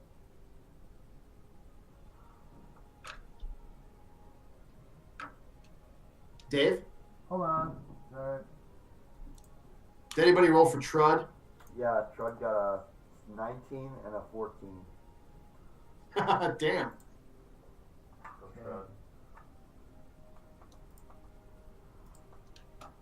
Essentially, anybody who rolled under 13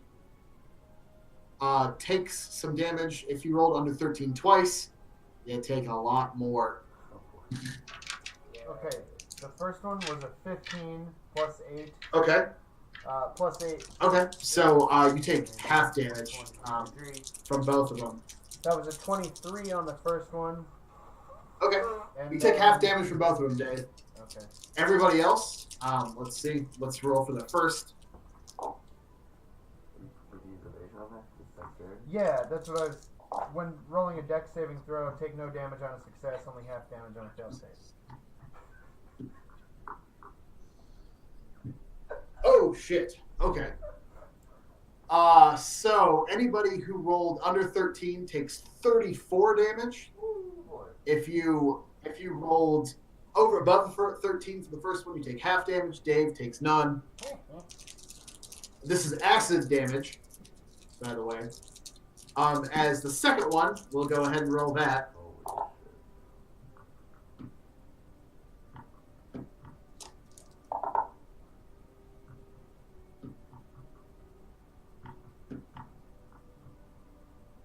39 damage if you failed the second one, and half damage from that if you succeeded, except for Dave, who's a rodent, and he's special.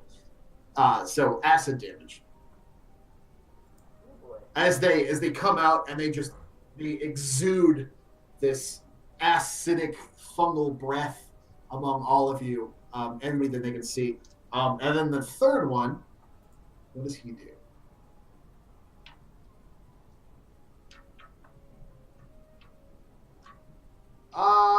He can't do anything because he doesn't have any ranged attacks. Cool. So these mind rot thralls all rise very quickly. Which will take us to Quincy. And how much damage was it on the second one? Yeah. 39. 34 and 39, I think. It was 8d8 each time. Well, good lord. Jeez Louise. I am going to.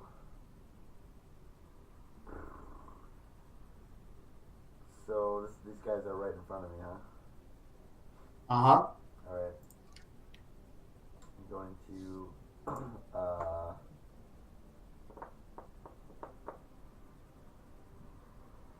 cure wounds on Terrence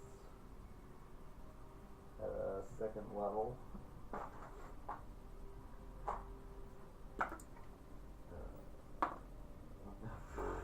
Terrible rolls.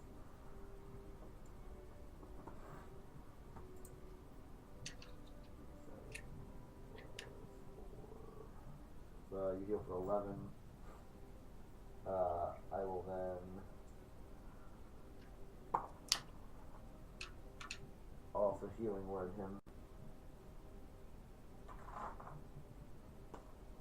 for more than another 11. And then I will action surge and heal myself. Okay. And that I will use my channel divinity for. Actually,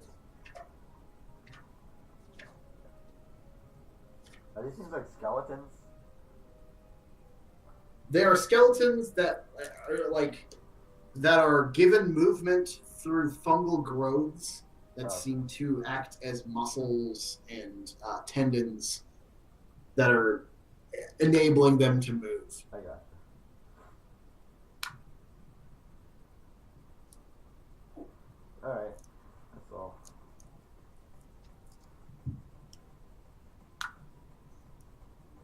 That's my turn.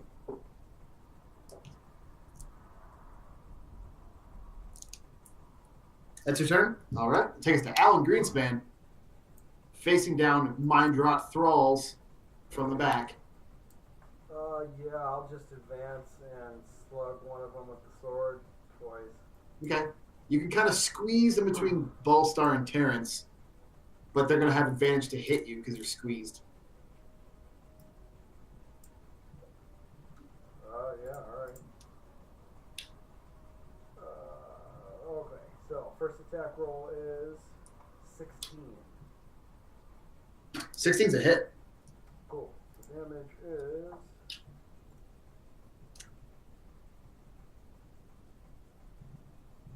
14.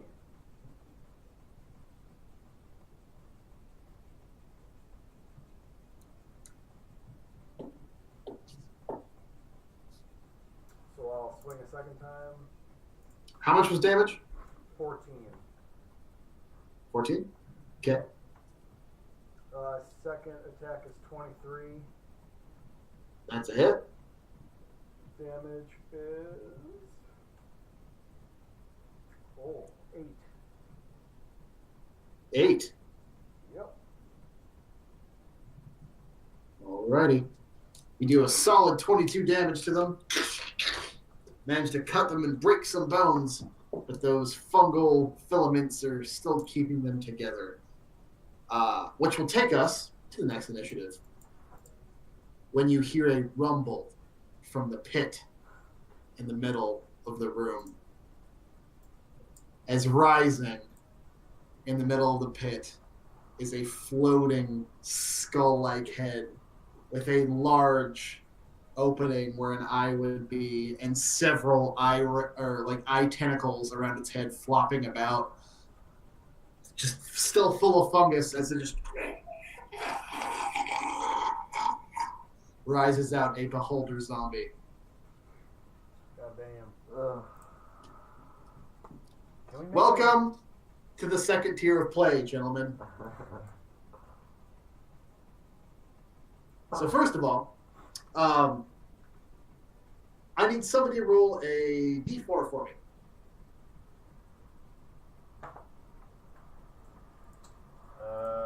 3. 3? All right. This is going to target 1, 2, 3, 4, 5, 6. 1, 2, 3. This is going to target Terrence as he fires a sickening yellow ray from one of his eye rays. I need Terrence to roll a Constitution saving throw for me. 16. Yet again, this whole situation because of my idea. Wow. No idea. What was Terrence's Constitution?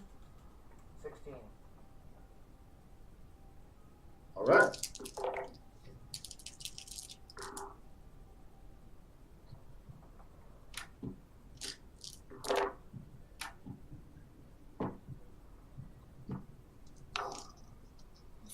15 points of necrotic damage as he fires a innervation ray in your direction for one of the eyes as he slowly moves forward directly behind Mind Rot Thrall 2, which will take us to Terrence. Yeah, like back up or something. I don't want to chip for him. Yeah. The doors are still intact, right? Yeah. Somebody just like blow all the peons away, close the doors. Yeah. Can we make combined strength checks to close doors?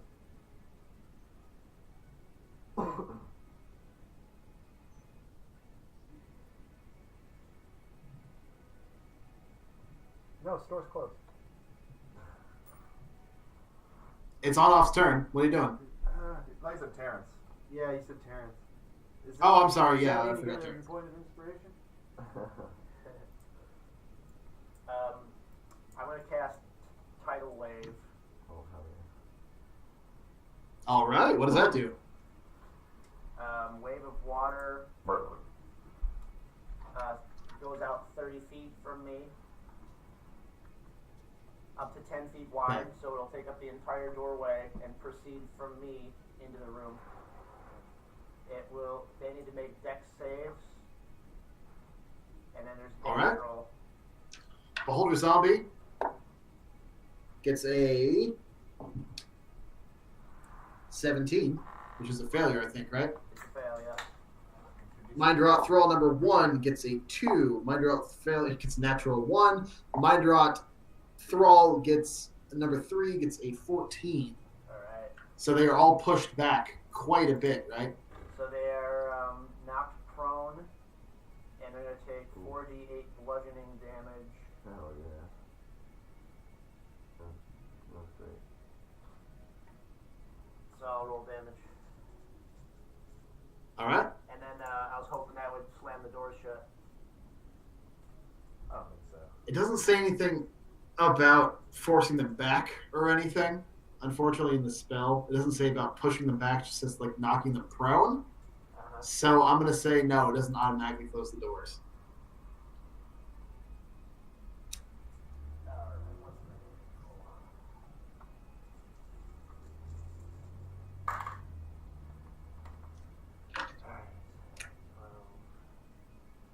Damage. And that's bludgeoning. How much? 20. 20.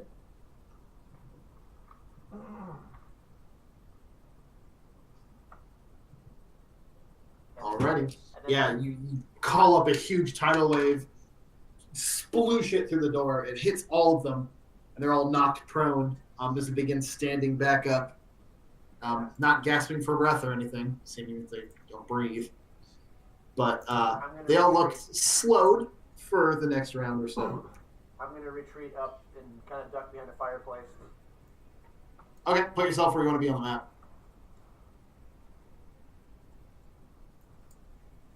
Back here. Cool. Just Oh, I forgot something. To the Terrence, before you move, I do need you to roll a Constitution saving throw from starting next to them. Okay. 4. All right.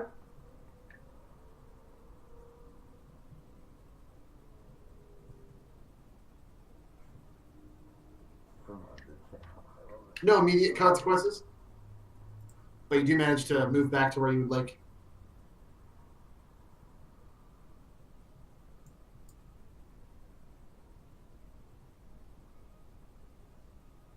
You wanted to go back here, right?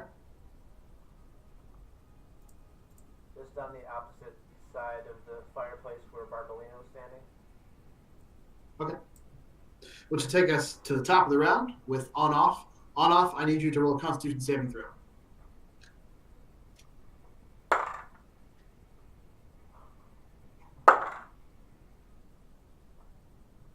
It's a 17.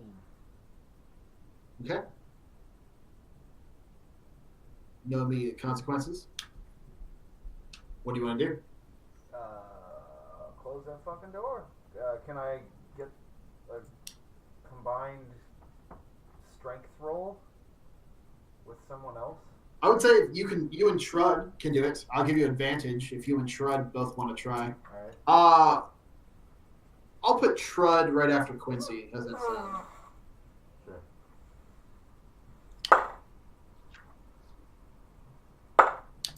That'll be your action to try to close the door with advantage with Trud's help. 16. Okay, that's enough. As the first door slams closed in the Mind Rot Thrall 3's face. Okay, I dash to the other side and try to get behind that door. Okay. There's not a lot of room with Alan Greenspan having to squeeze next to Ballstar. Halfling nimbleness, motherfucker. It's going to take another action to try to close the door. That's wrong. Can I use a bonus action? Is that all for you, Dave? Can I use a bonus action? To what? Close the door? No, it'd be an action to close it. Wouldn't it be using an object?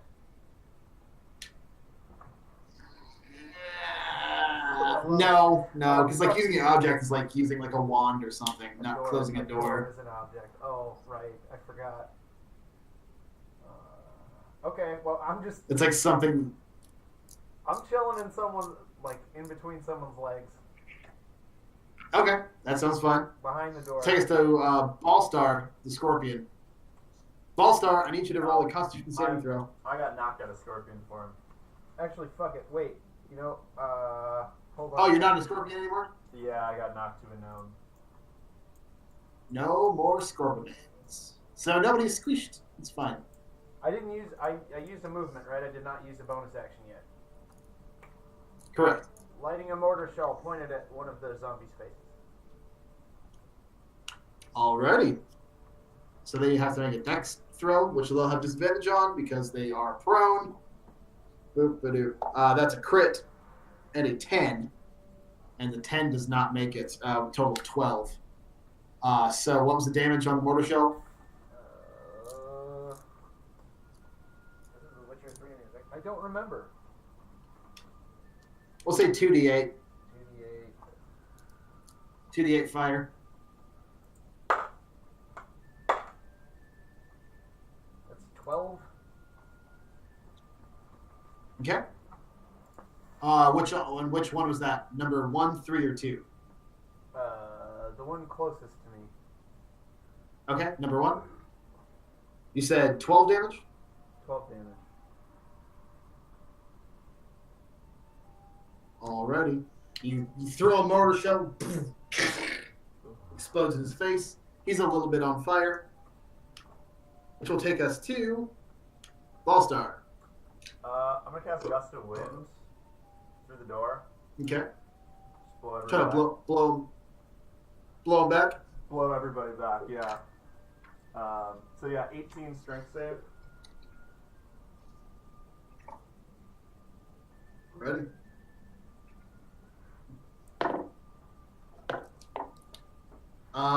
Beholder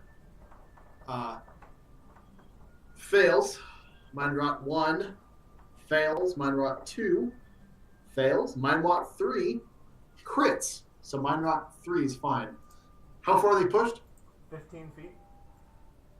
Okay. 5, 10, 15, 20. It's 15. 15, 5, 10. We'll put him there. As the third one just kind of like stands his ground as the wind blows everything back. Okay, then I'm gonna You gonna move? I'm gonna hit my bonus action watch, and I'm gonna cast Okay. Shape Stone and just close up the other side of the door, seal it shut. You're gonna cast what?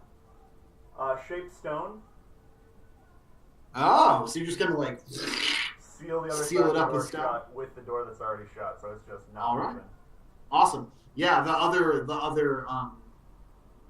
side of the door just seals over with raw stone. We will still stay in initiative for this point.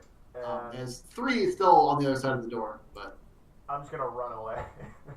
okay, put yourself where you want to be. As far north as I can go, so 25 feet. How do I do this?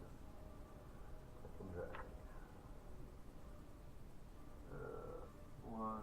I can't move here, right? It's a pillar. 1, 2, 3, 4. There, I guess.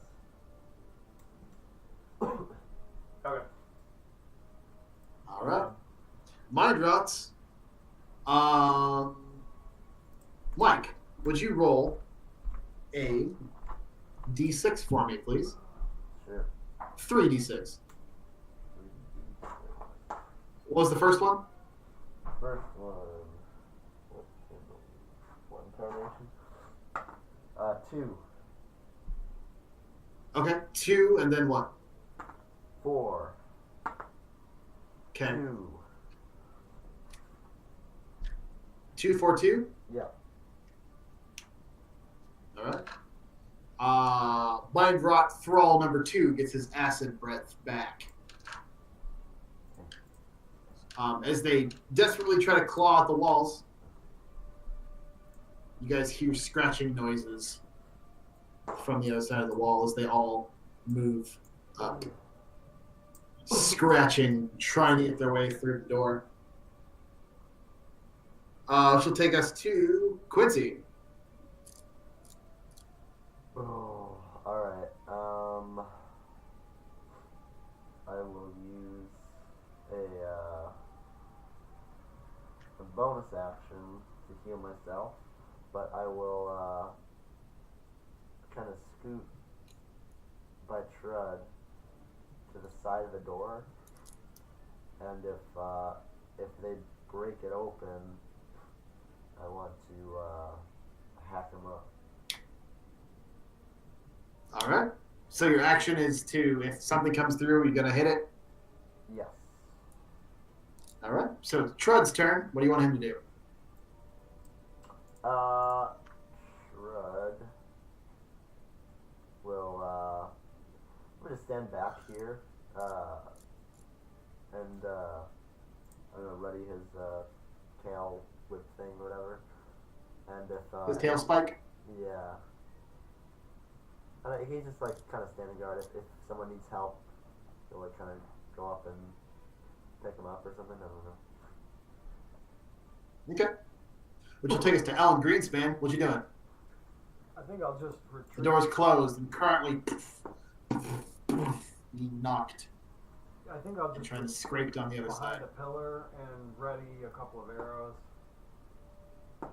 Okay. Anything that comes through there, you're going to ready an arrow at? Yeah. Alrighty. Which will take us to Barbalina. Yeah, how is a door not an object? What? Said, how is a door not an object? It's a huge ass door. It's It a has to be something that you're like able to use on your person, like a wand or like a staff or something. fair enough. It's using a big object.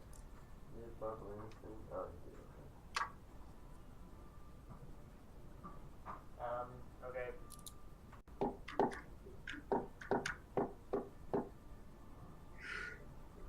Barbalina is going to administer a healing potion to Terrence.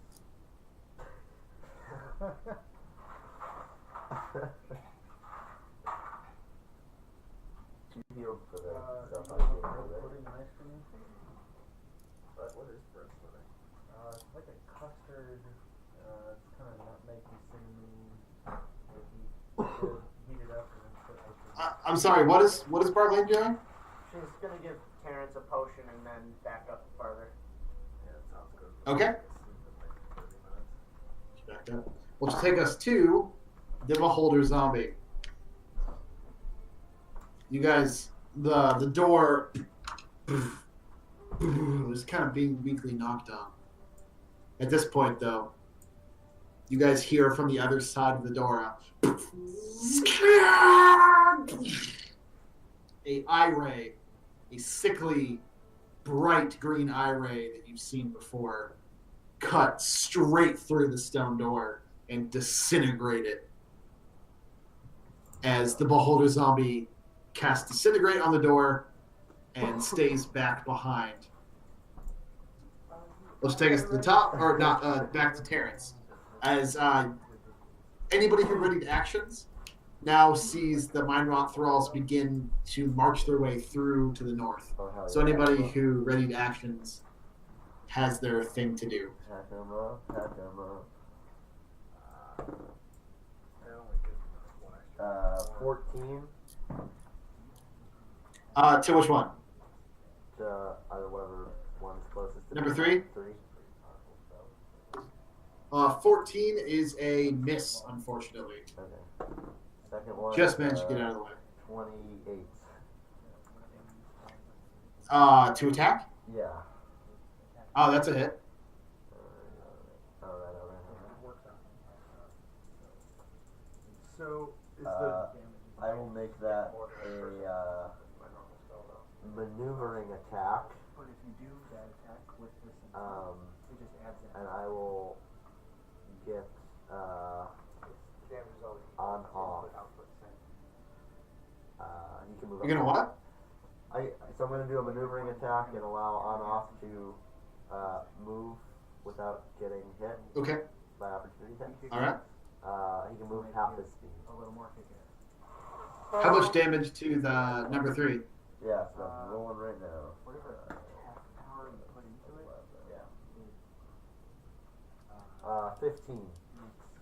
more damage at something when. Thwack! You hit him and on-off's able to move. I believe Alan Greenspan also had a couple arrows ready, right? It's nuts. Yeah.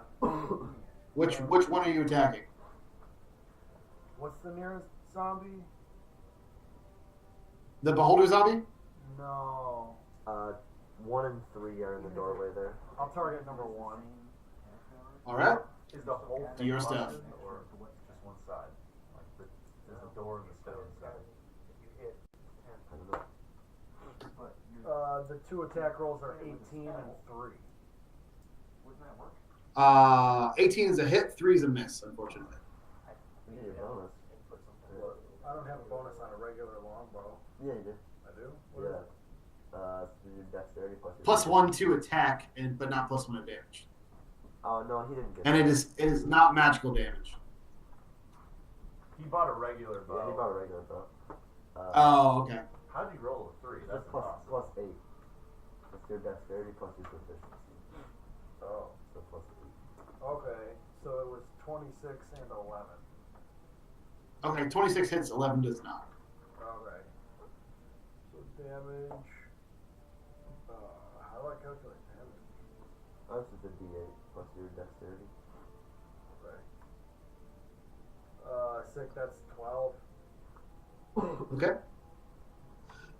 You shoot your normal bow. It doesn't seem to affect him at all. He doesn't seem to take any damage from your normal bow. Okay.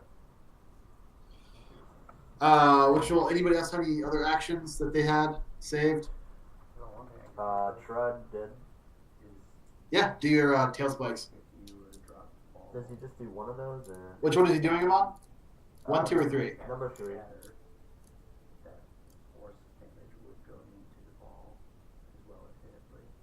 Yeah, something like that. That'd be sweet. Which one? Number 3.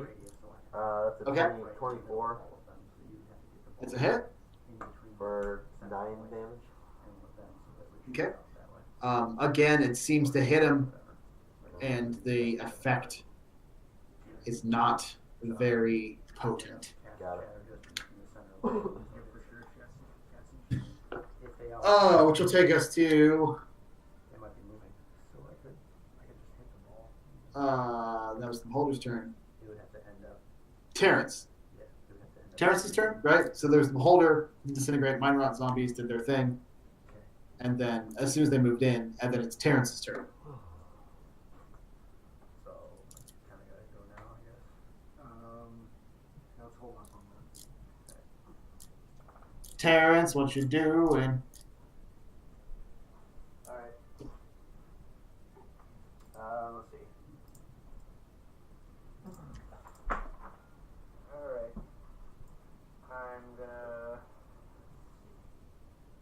I'm gonna pop out right here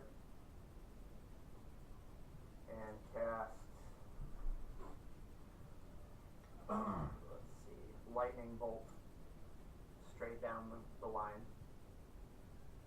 Okay. So which one's he hitting? It'll just hit all the enemies. What's the wood? Okay. Sentient So ones. what is it they have to roll? I believe it's just a dex save. Okay. Now, mind rot thrall number 1 rolls an 18. Does that make it? No. Okay. Number 3 rolls a 10. Number 2 rolls a 1. And Beholder Zombie rolls a 0. So they all take damage. Full damage. Very nice.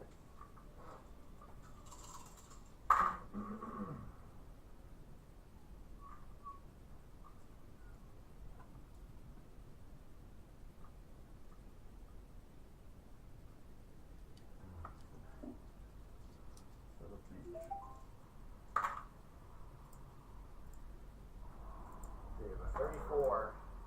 What? I found that rule Right. for the pawn. Oh, you did? It's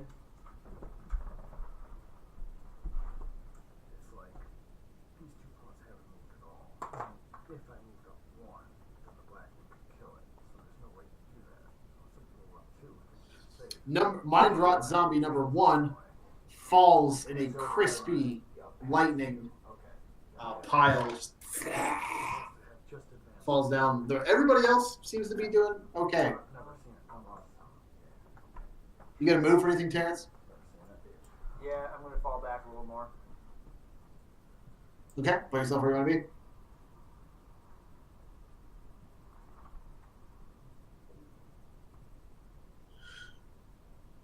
Which will take us to the top to on off.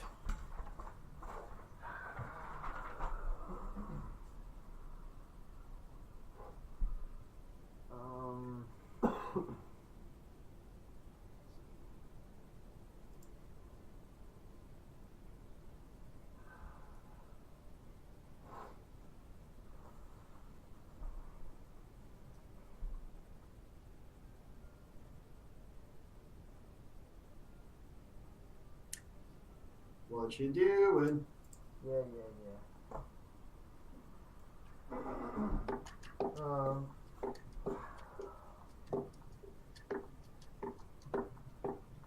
I'm gonna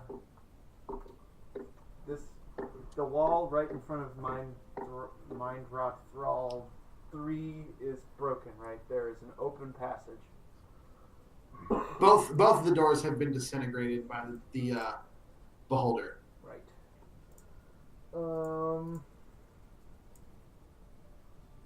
Remind me how a siege ball works. Whatever I put into it is the amount of attack if it hits, or does that go up exponentially? It's whatever damage you put into it is the damage that it deals to the person that you hit it with. Gotcha. Okay, so what's the ricochet? So you power? roll an attack, and then Right, you do got it. damage Yep. to the ball, and the ball does that much damage to the person. Right. So what's the ricochet power on that? That means you can ricochet it off something if you'd like. It would make it a higher AC for the thing you want to hit. So would this be like? But if you want to golf? ricochet it, you Would it could. be like golf? I don't know. Just you kind of lob it and see where it goes, and then.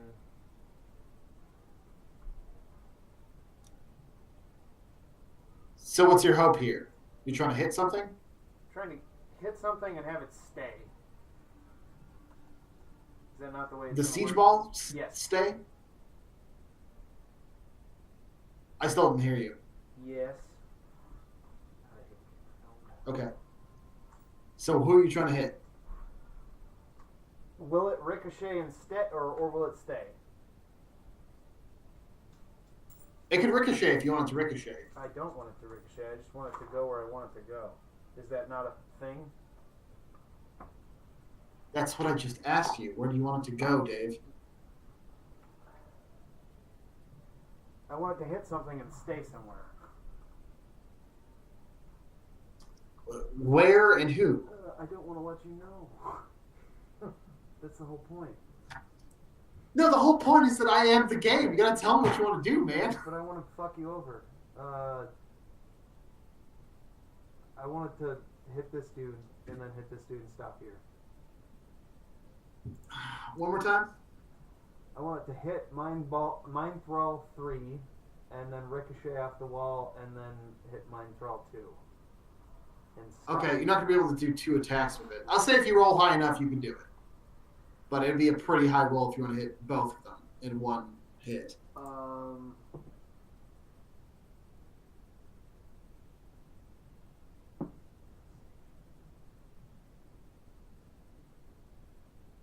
I'm just gonna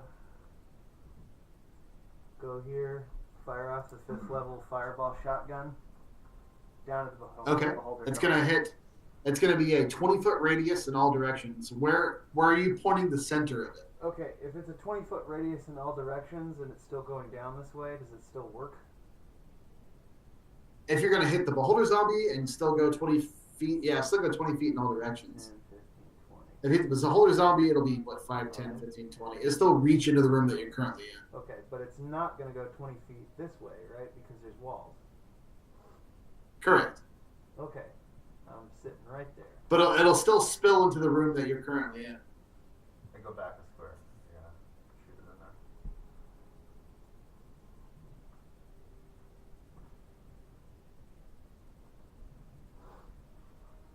in there. You could aim it so it is just enough so it doesn't spill or hit anybody else. So instead of, it would be like what? 5, 10, 15, 20. So if you aim it right here, it'll spill out in all directions, but it won't go into the room that you're currently in. It won't hit Quincy. Yes, that's what I will do. Yeah? Alrighty. So they all roll dex saving throws.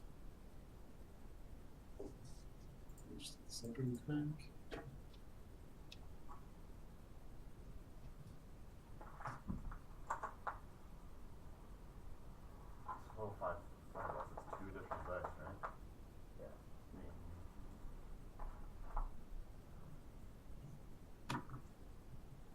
Yeah. Wow, so it's 10d6 fire damage on a failed save. So Mind Rot Thrall 3 rolls a 11, which is a failure. Number 2 rolls a 6, which is a failure. And Beholder Zombie gets a 2, so they all fail. So roll 10d6, Dave. Let's see. Cool.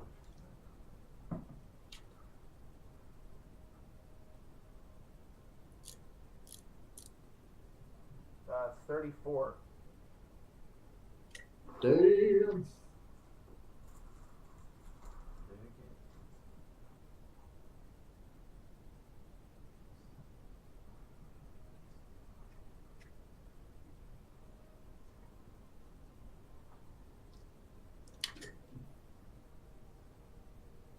All the Mind Rot Thralls explode and fall in the fire. However, the Beholder Zombie is still up and kicking. Anything else on off? You're going to move? Yeah, I'm gonna. Sorry. I'll go here with this. All right. Which will take us to Quincy. I think I'm up after on off. I could be wrong. Wait, I'm sorry. Yeah, no, it's Ballstar. My bad. Okay.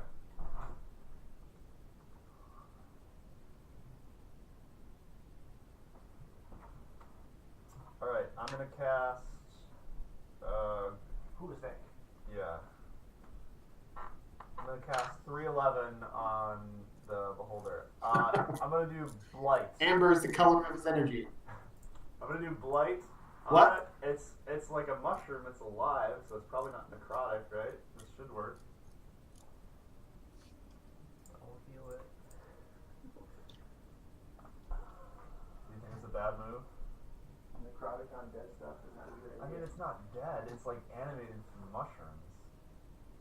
I will remind you that Quincy sensed no undead in his area. Yeah, I'm doing it. That was the spell wasn't active. So.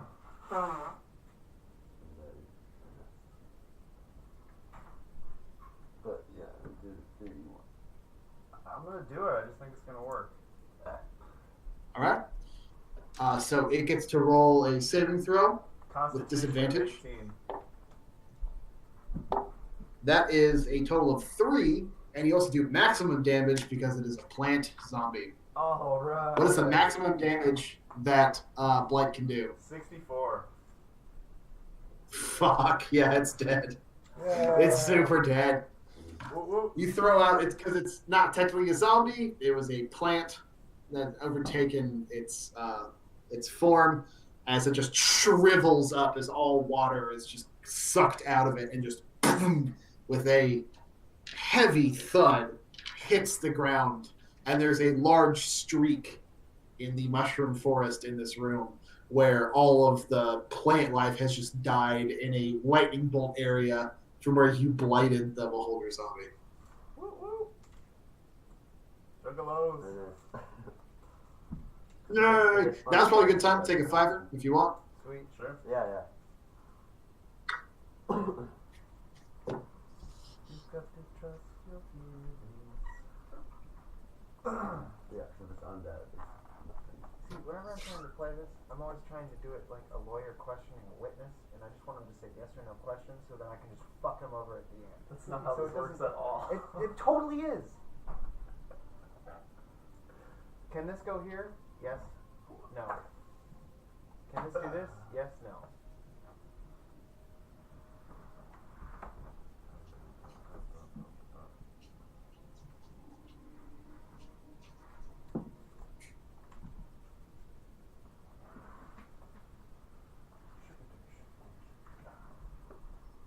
I just think it's kind of bullshit when you tell him, "Oh, I want to do this," and then he's got the option to say no. Well, no.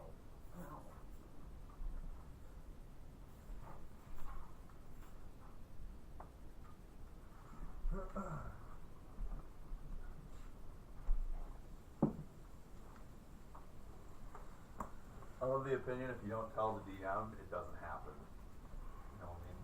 Yeah, but I'm talking to the DM.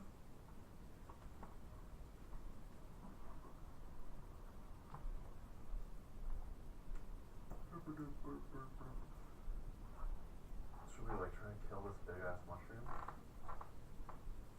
We should definitely go down that southern door now. Yeah, no, got all that shit out of the way. Yeah. Derek, what do you say about Bard Party? I think we're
stop today. Ski. Huh? There was a Cinnabon there. You did it? No, I wanted it to real bad, but I knew it would be awful. It's good. I mean, you'll feel terrible. Oh, yeah. If I wasn't sick, I 100% would have done it. I mean, the last one I had when I was 10, but they were good as hell. I've been wanting them for like 10 years.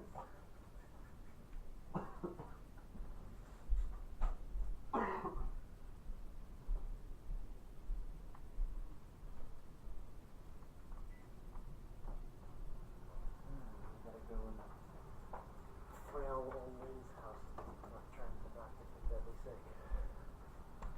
Oh, yeah. I mean, they probably already have all the viruses. Yeah. I just won't touch them. Old people never get sick. Ever.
All these like old electric pianos I used to think were the cheapest things in the world, and like I can't get enough of them now. Those old like Rhodes and Mellotrons and stuff. Like nothing was gayer when I was like 12 years old and just wanted a decent piano sample. That sounds so good. Like I can't get enough of these like old electric pianos, like Mellotrons and yeah. The keys player is John Mayer right now. Probably a shit ton of other stuff, but just my only reference point. Larry Goldings. An older dude. Larry Goldings. I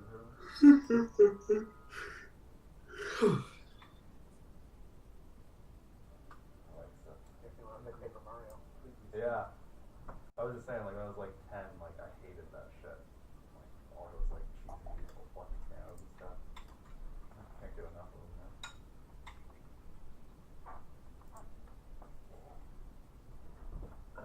We lost an Alan Greenspan. You guys get ice cream? Oh, Joe leave? Yeah, he just took off. Midnight's pretty much his sign off. We can go a little bit longer. We don't have to go for very much longer. Yeah, It's whatever you guys want to do. I'm down to clown. Cool, cool.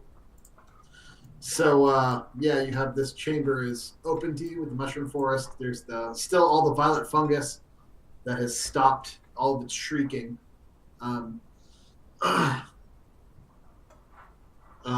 At this point, and the whole mushroom forest in there is seemed to have gone dormant. Okay. Who's hurt? You're hurt, pretty hurt. Okay, I'm gonna use my. I have a wand of healing. Can't find it. Foster's just like reaching around his pockets, checking his butt, his crotch, his socks, looking for it. Oh, here it is, wand of healing. Looking for what?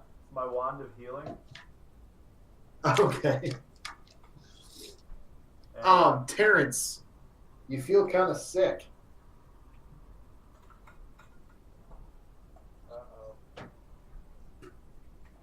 But yeah, that's nothing yet.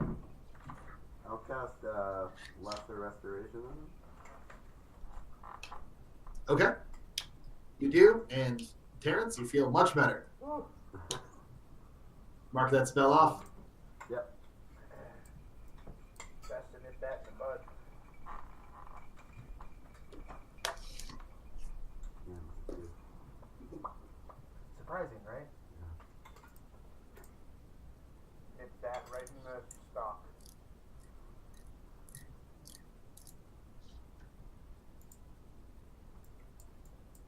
So where would you like to go? There is a bridge to the east, and there's another set of double doors that is protected by this violet fungus to the south. Oh, we gotta go south. Oh, you know we're going south. Alright, I'm gonna heal everybody up real quick. I'm gonna get myself here. Nice. Anybody have levitate?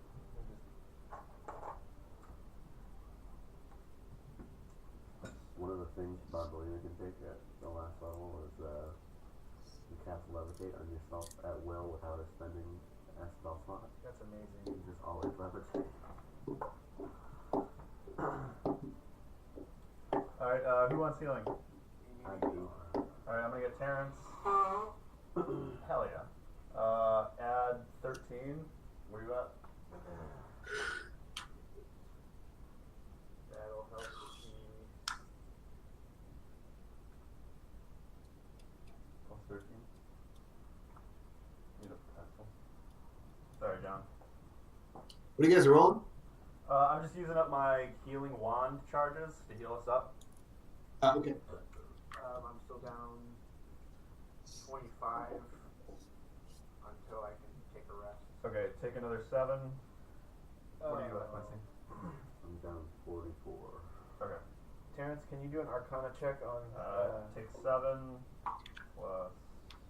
Oh no, 9. Purple green mushrooms that I had. 9. Take 17 total. I have 2 purple and green mushrooms. Did you just pick them up? No, I've had them for a while. Never did my Arcana check. Yeah, you should ask him because he's a patron. Oh, fair enough. Want to look at these shrooms? Yeah, I'll check out the mushrooms again. No, he's got The violet ones? No. The purple ones? Which one? Purple and green mushrooms I've just had for a while. Oh, okay. Purple and green mushrooms that Anoff has had on this person. Where'd you get them? From the black spider. Oh, that he picked up? He got them from the black spider apparently a while ago. Purple and green mushrooms. Oh, shit. Okay. I just rolled a 25. I know what these are. I just rolled a 25. Stable. Yeah, although they are a little dried at this point, there is a set of purple fungus and a set of green fungus. Each one of these does something different. The purple fungus, if you eat it, enlarges you. The green fungus, if you eat all of it, shrinks you. Oh, Alice in Wonderland cookies. So is that one of each or shit? One of each. Okay.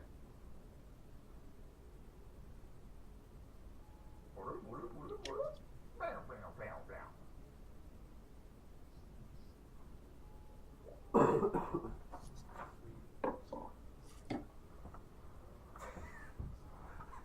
come in here.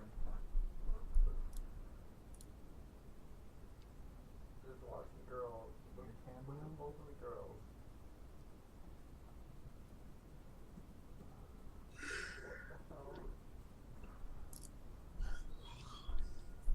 Ear handling is so dangerous and literally does fucking nothing. Yeah. Ugh. Ear candling? What dumb shit is that? My ex-girlfriend's roommates. Who? I don't know how well this will translate over the stupid webcam, but They are actually ear candling? Yeah. What does it say? I can't read it. Coming home to work like... Coming home from work to see this. they just look like Who's ear candling? Who is that? just look at their like one of them is just like sleeping, sitting up, and the other one is just laying on the floor with a giant candle in her ear. Wait, where did you get that? Is that somebody you know? Yeah. Snap. Ugh, gross. Chep snap. That's what I call it. Sounds like a real bad rash on your nether bits. Yeah. Jesus Christ. Did anybody else get hurt? Anyway, you guys have a couple different directions to go if you'd like. I'll head south. Fuck those mushrooms. I do that. All those violet mushrooms are still there. It looks like the ones that screamed have kind of let loose a lot of their air, so it doesn't really look like those are active anymore. I want to beat the shit out of them. Okay. They make a really, really satisfying smirk sound. Smirk.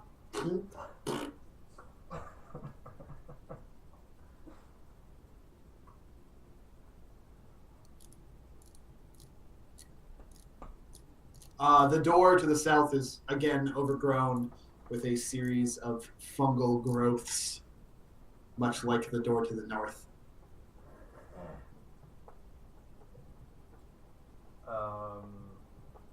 Is it locked? You gonna try to open them? I'll look to on off to open it.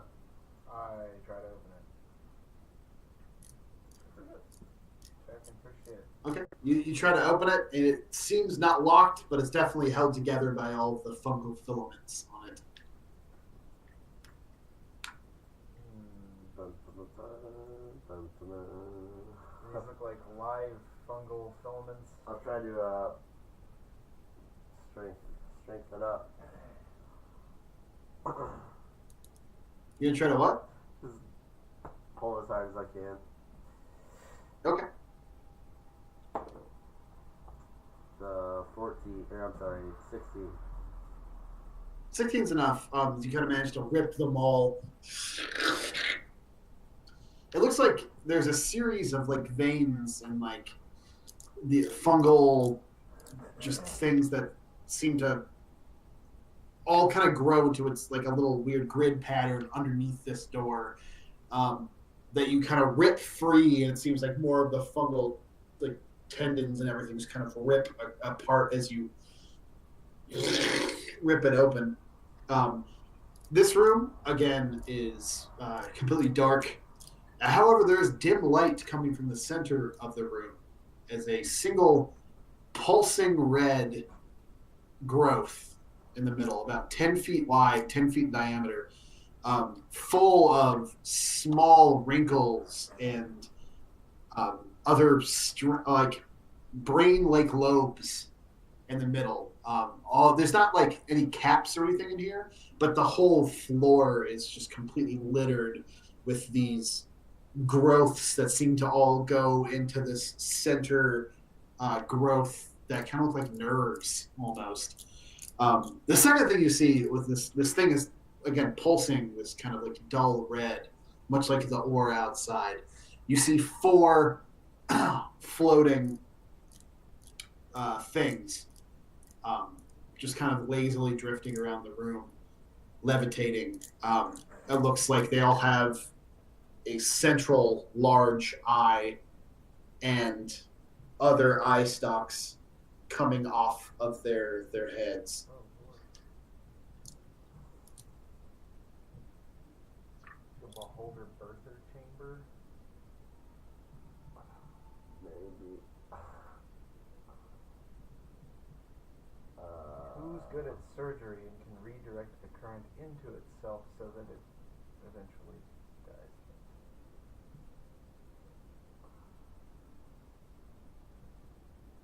What do you guys want to do? I want to kill it. Yeah. What does the thing in the center look like organic, or is it kind of like stone, or like? It's like organic. It's like fungal, definitely, but it looks like this gigantic brain in the middle of it, and these 4 floating orb things around it. What do the orbs look like? They look like beholders.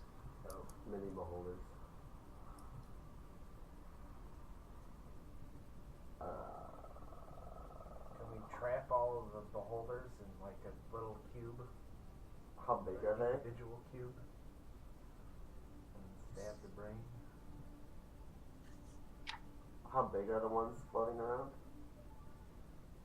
About 3 or 4 feet in diameter. Oh, they're big. I mean, the beholder was fucking huge, though. Way Yeah, they seem a little bit smaller than the thing that you just fought. It's, yeah, way smaller than I just thought. Does anybody have some kind of a cube, mini cube spell that they could cast to like dispel magic and in the cube? Kind of thing. I don't have any. You want to capture it? Temporarily, so you can just stab the brain.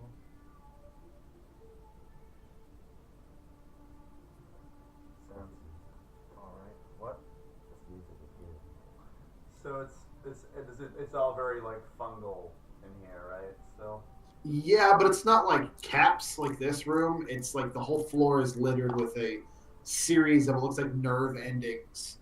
A very intricate weaving of like veins on the floor. There's no caps. It looks like everything is diverted from this central brain-esque thing in the center, just like, yeah, spreading outward all over the walls, including into this fungal forest.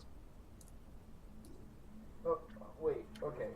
You I have think we need to. you have a giant brain in the middle, and then there's 4 veins going into each of these beholders that are levitating. No, the beholders are just floating above it. So do we know where the veins are going? The veins go everywhere, across every square inch of this room, and it looks like a lot of them kind of coalesce to go outside and form kind of the basis of this area that you fought the mind rot stuff in, this large fungal place in the training area. So yeah, they're not necessarily like going. They're just kind of everywhere, right? You said What if we like double blighted the brain? That's what I want to do. I only got 1 blight though. Beverly's got it. Oh, does she? Shit. Guess we could.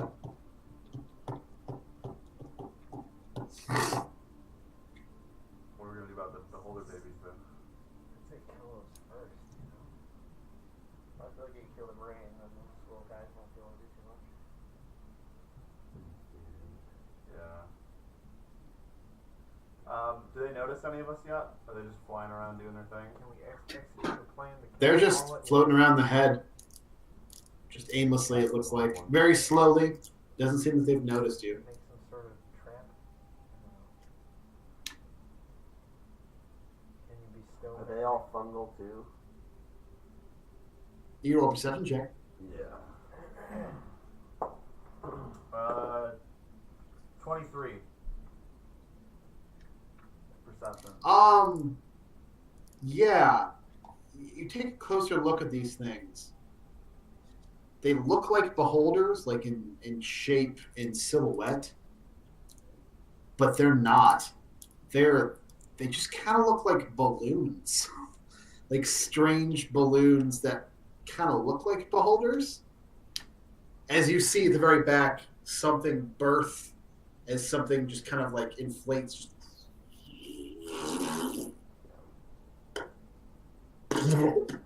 As another one of these just kind of like births itself from this like strange fungal, like they're weird beholder balloons. It looks like whatever brain this is doing was trying to copy the most the most intelligent organism that it was able to touch. It's somehow trying to copy the intelligence that it had touched. Invasion of the body snatchers. Alright. I'm gonna look at Barbalina and deal 1, 2, 3. We gonna cast double blood on the brain. Yeah? Yeah. Yeah. Okay, yeah, don't even bother rolling. You suck all of the life out of the plant in this area as the brain shrinks down to like a fourth of the size.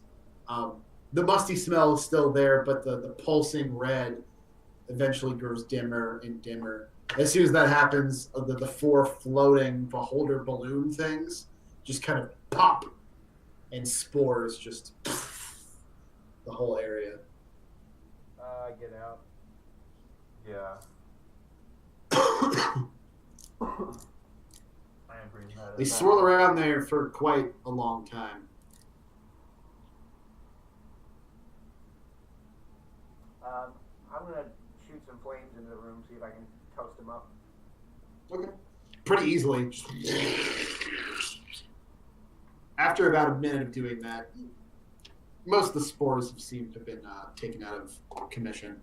Can I take a look at the brain and see if it's like dead?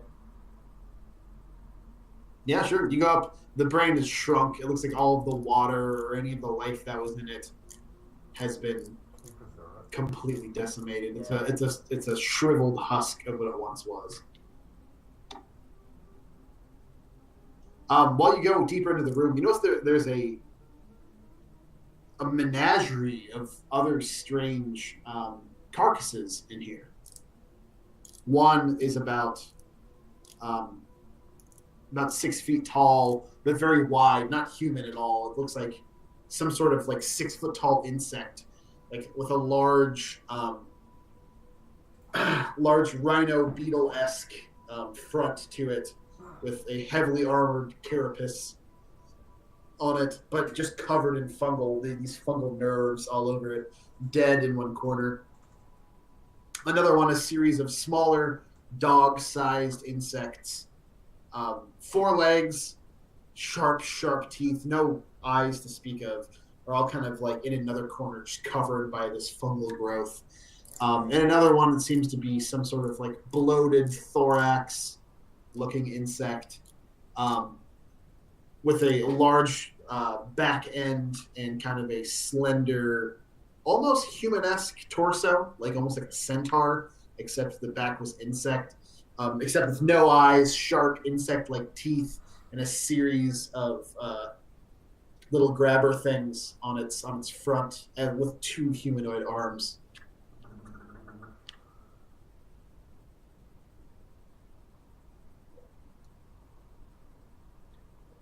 And are they all like dead, like the creatures were in the previous room?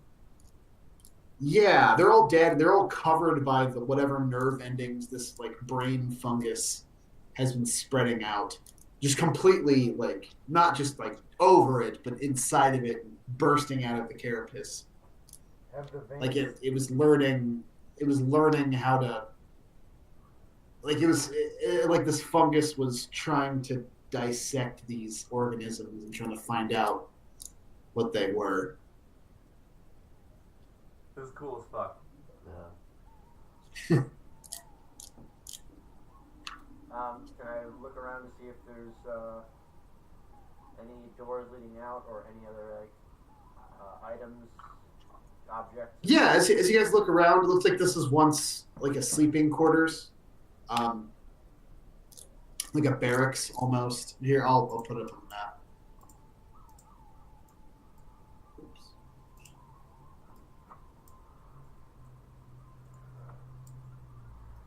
It doesn't seem like there's any other doors going out.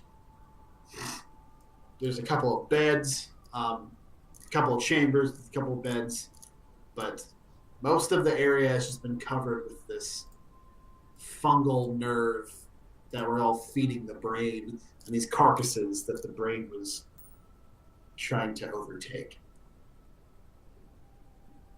Are there any other exits out of the room, or just the north? Nope, just the north. Any objects, chests, anything? Any what? Objects or chests or anything? You can roll an investigation check.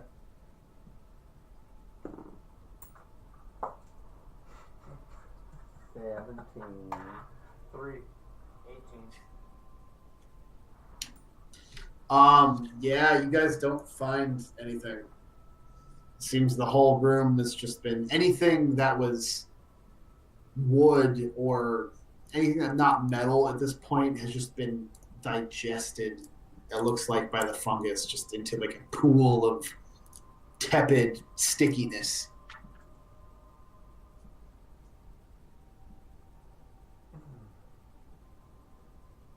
Well, I guess we didn't need that barking up our behinds.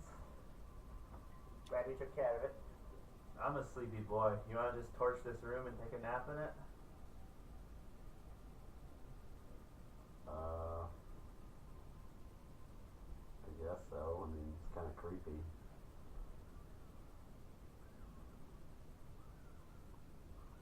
Are the veins like? Are there still any like life in them, or like?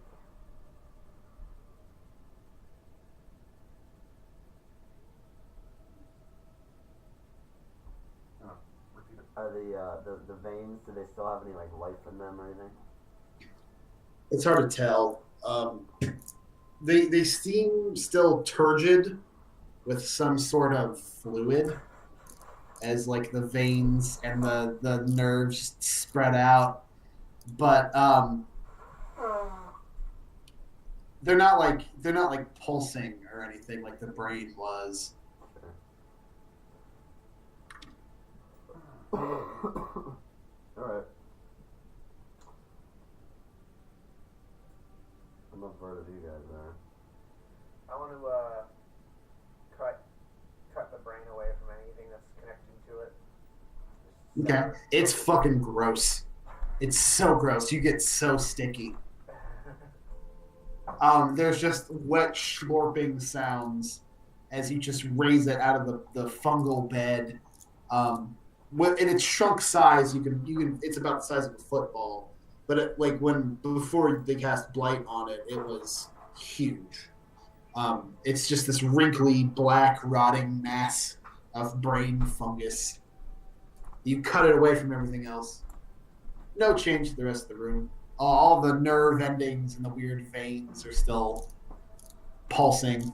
Not pulsing. They're still like filled with some sort of strange fluid. But yeah, there's no change to the rest of the room. I want to toss it into the river of lava just off the cliff in the next room. Okay.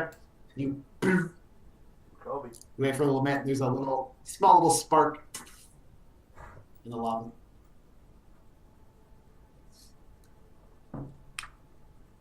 Evil.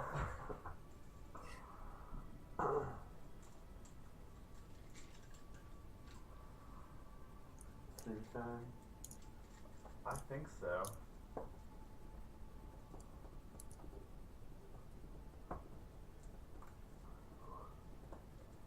That works for me.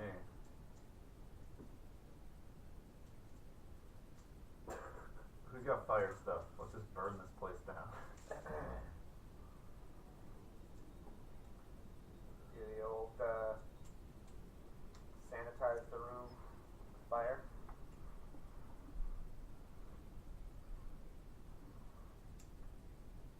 I think so.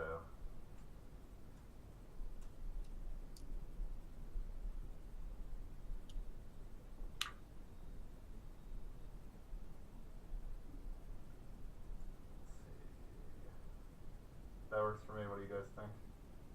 Do it. Do it. Blast it.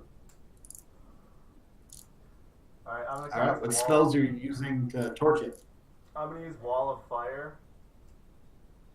And Terrence, you wanna like blow it throughout the room? All right. Everybody stands back. You stand there for a couple minutes till the whole place just burns to a char.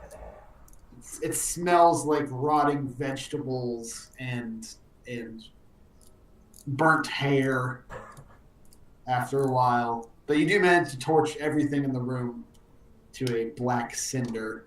It smells terrible, but presumably there's nothing left alive in here. Sweet. Ballstar used a lot of spells, so he's going to sleep. You take a long rest in here? That's what I want to do. How are you guys doing with spell slots?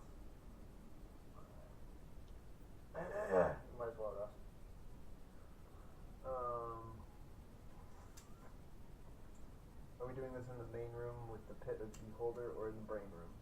The brain room with the one exit. I'm going to use web on the exit.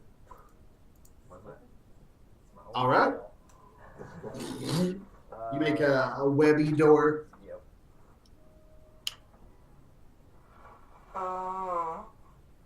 You guys all bed down for the night? Yeah. Wow. All right. You guys all go to sleep at the web. About 3 hours in, you guys are all trying to sleep. You hear a tick, tick, tick, tick, tick sound at the web. Like something's probing as the web just kind of vibrates a little bit. You're not quite able to get a full rest in, as there's definitely something at the webby door. And that's where we will end for tonight. Alright. Man.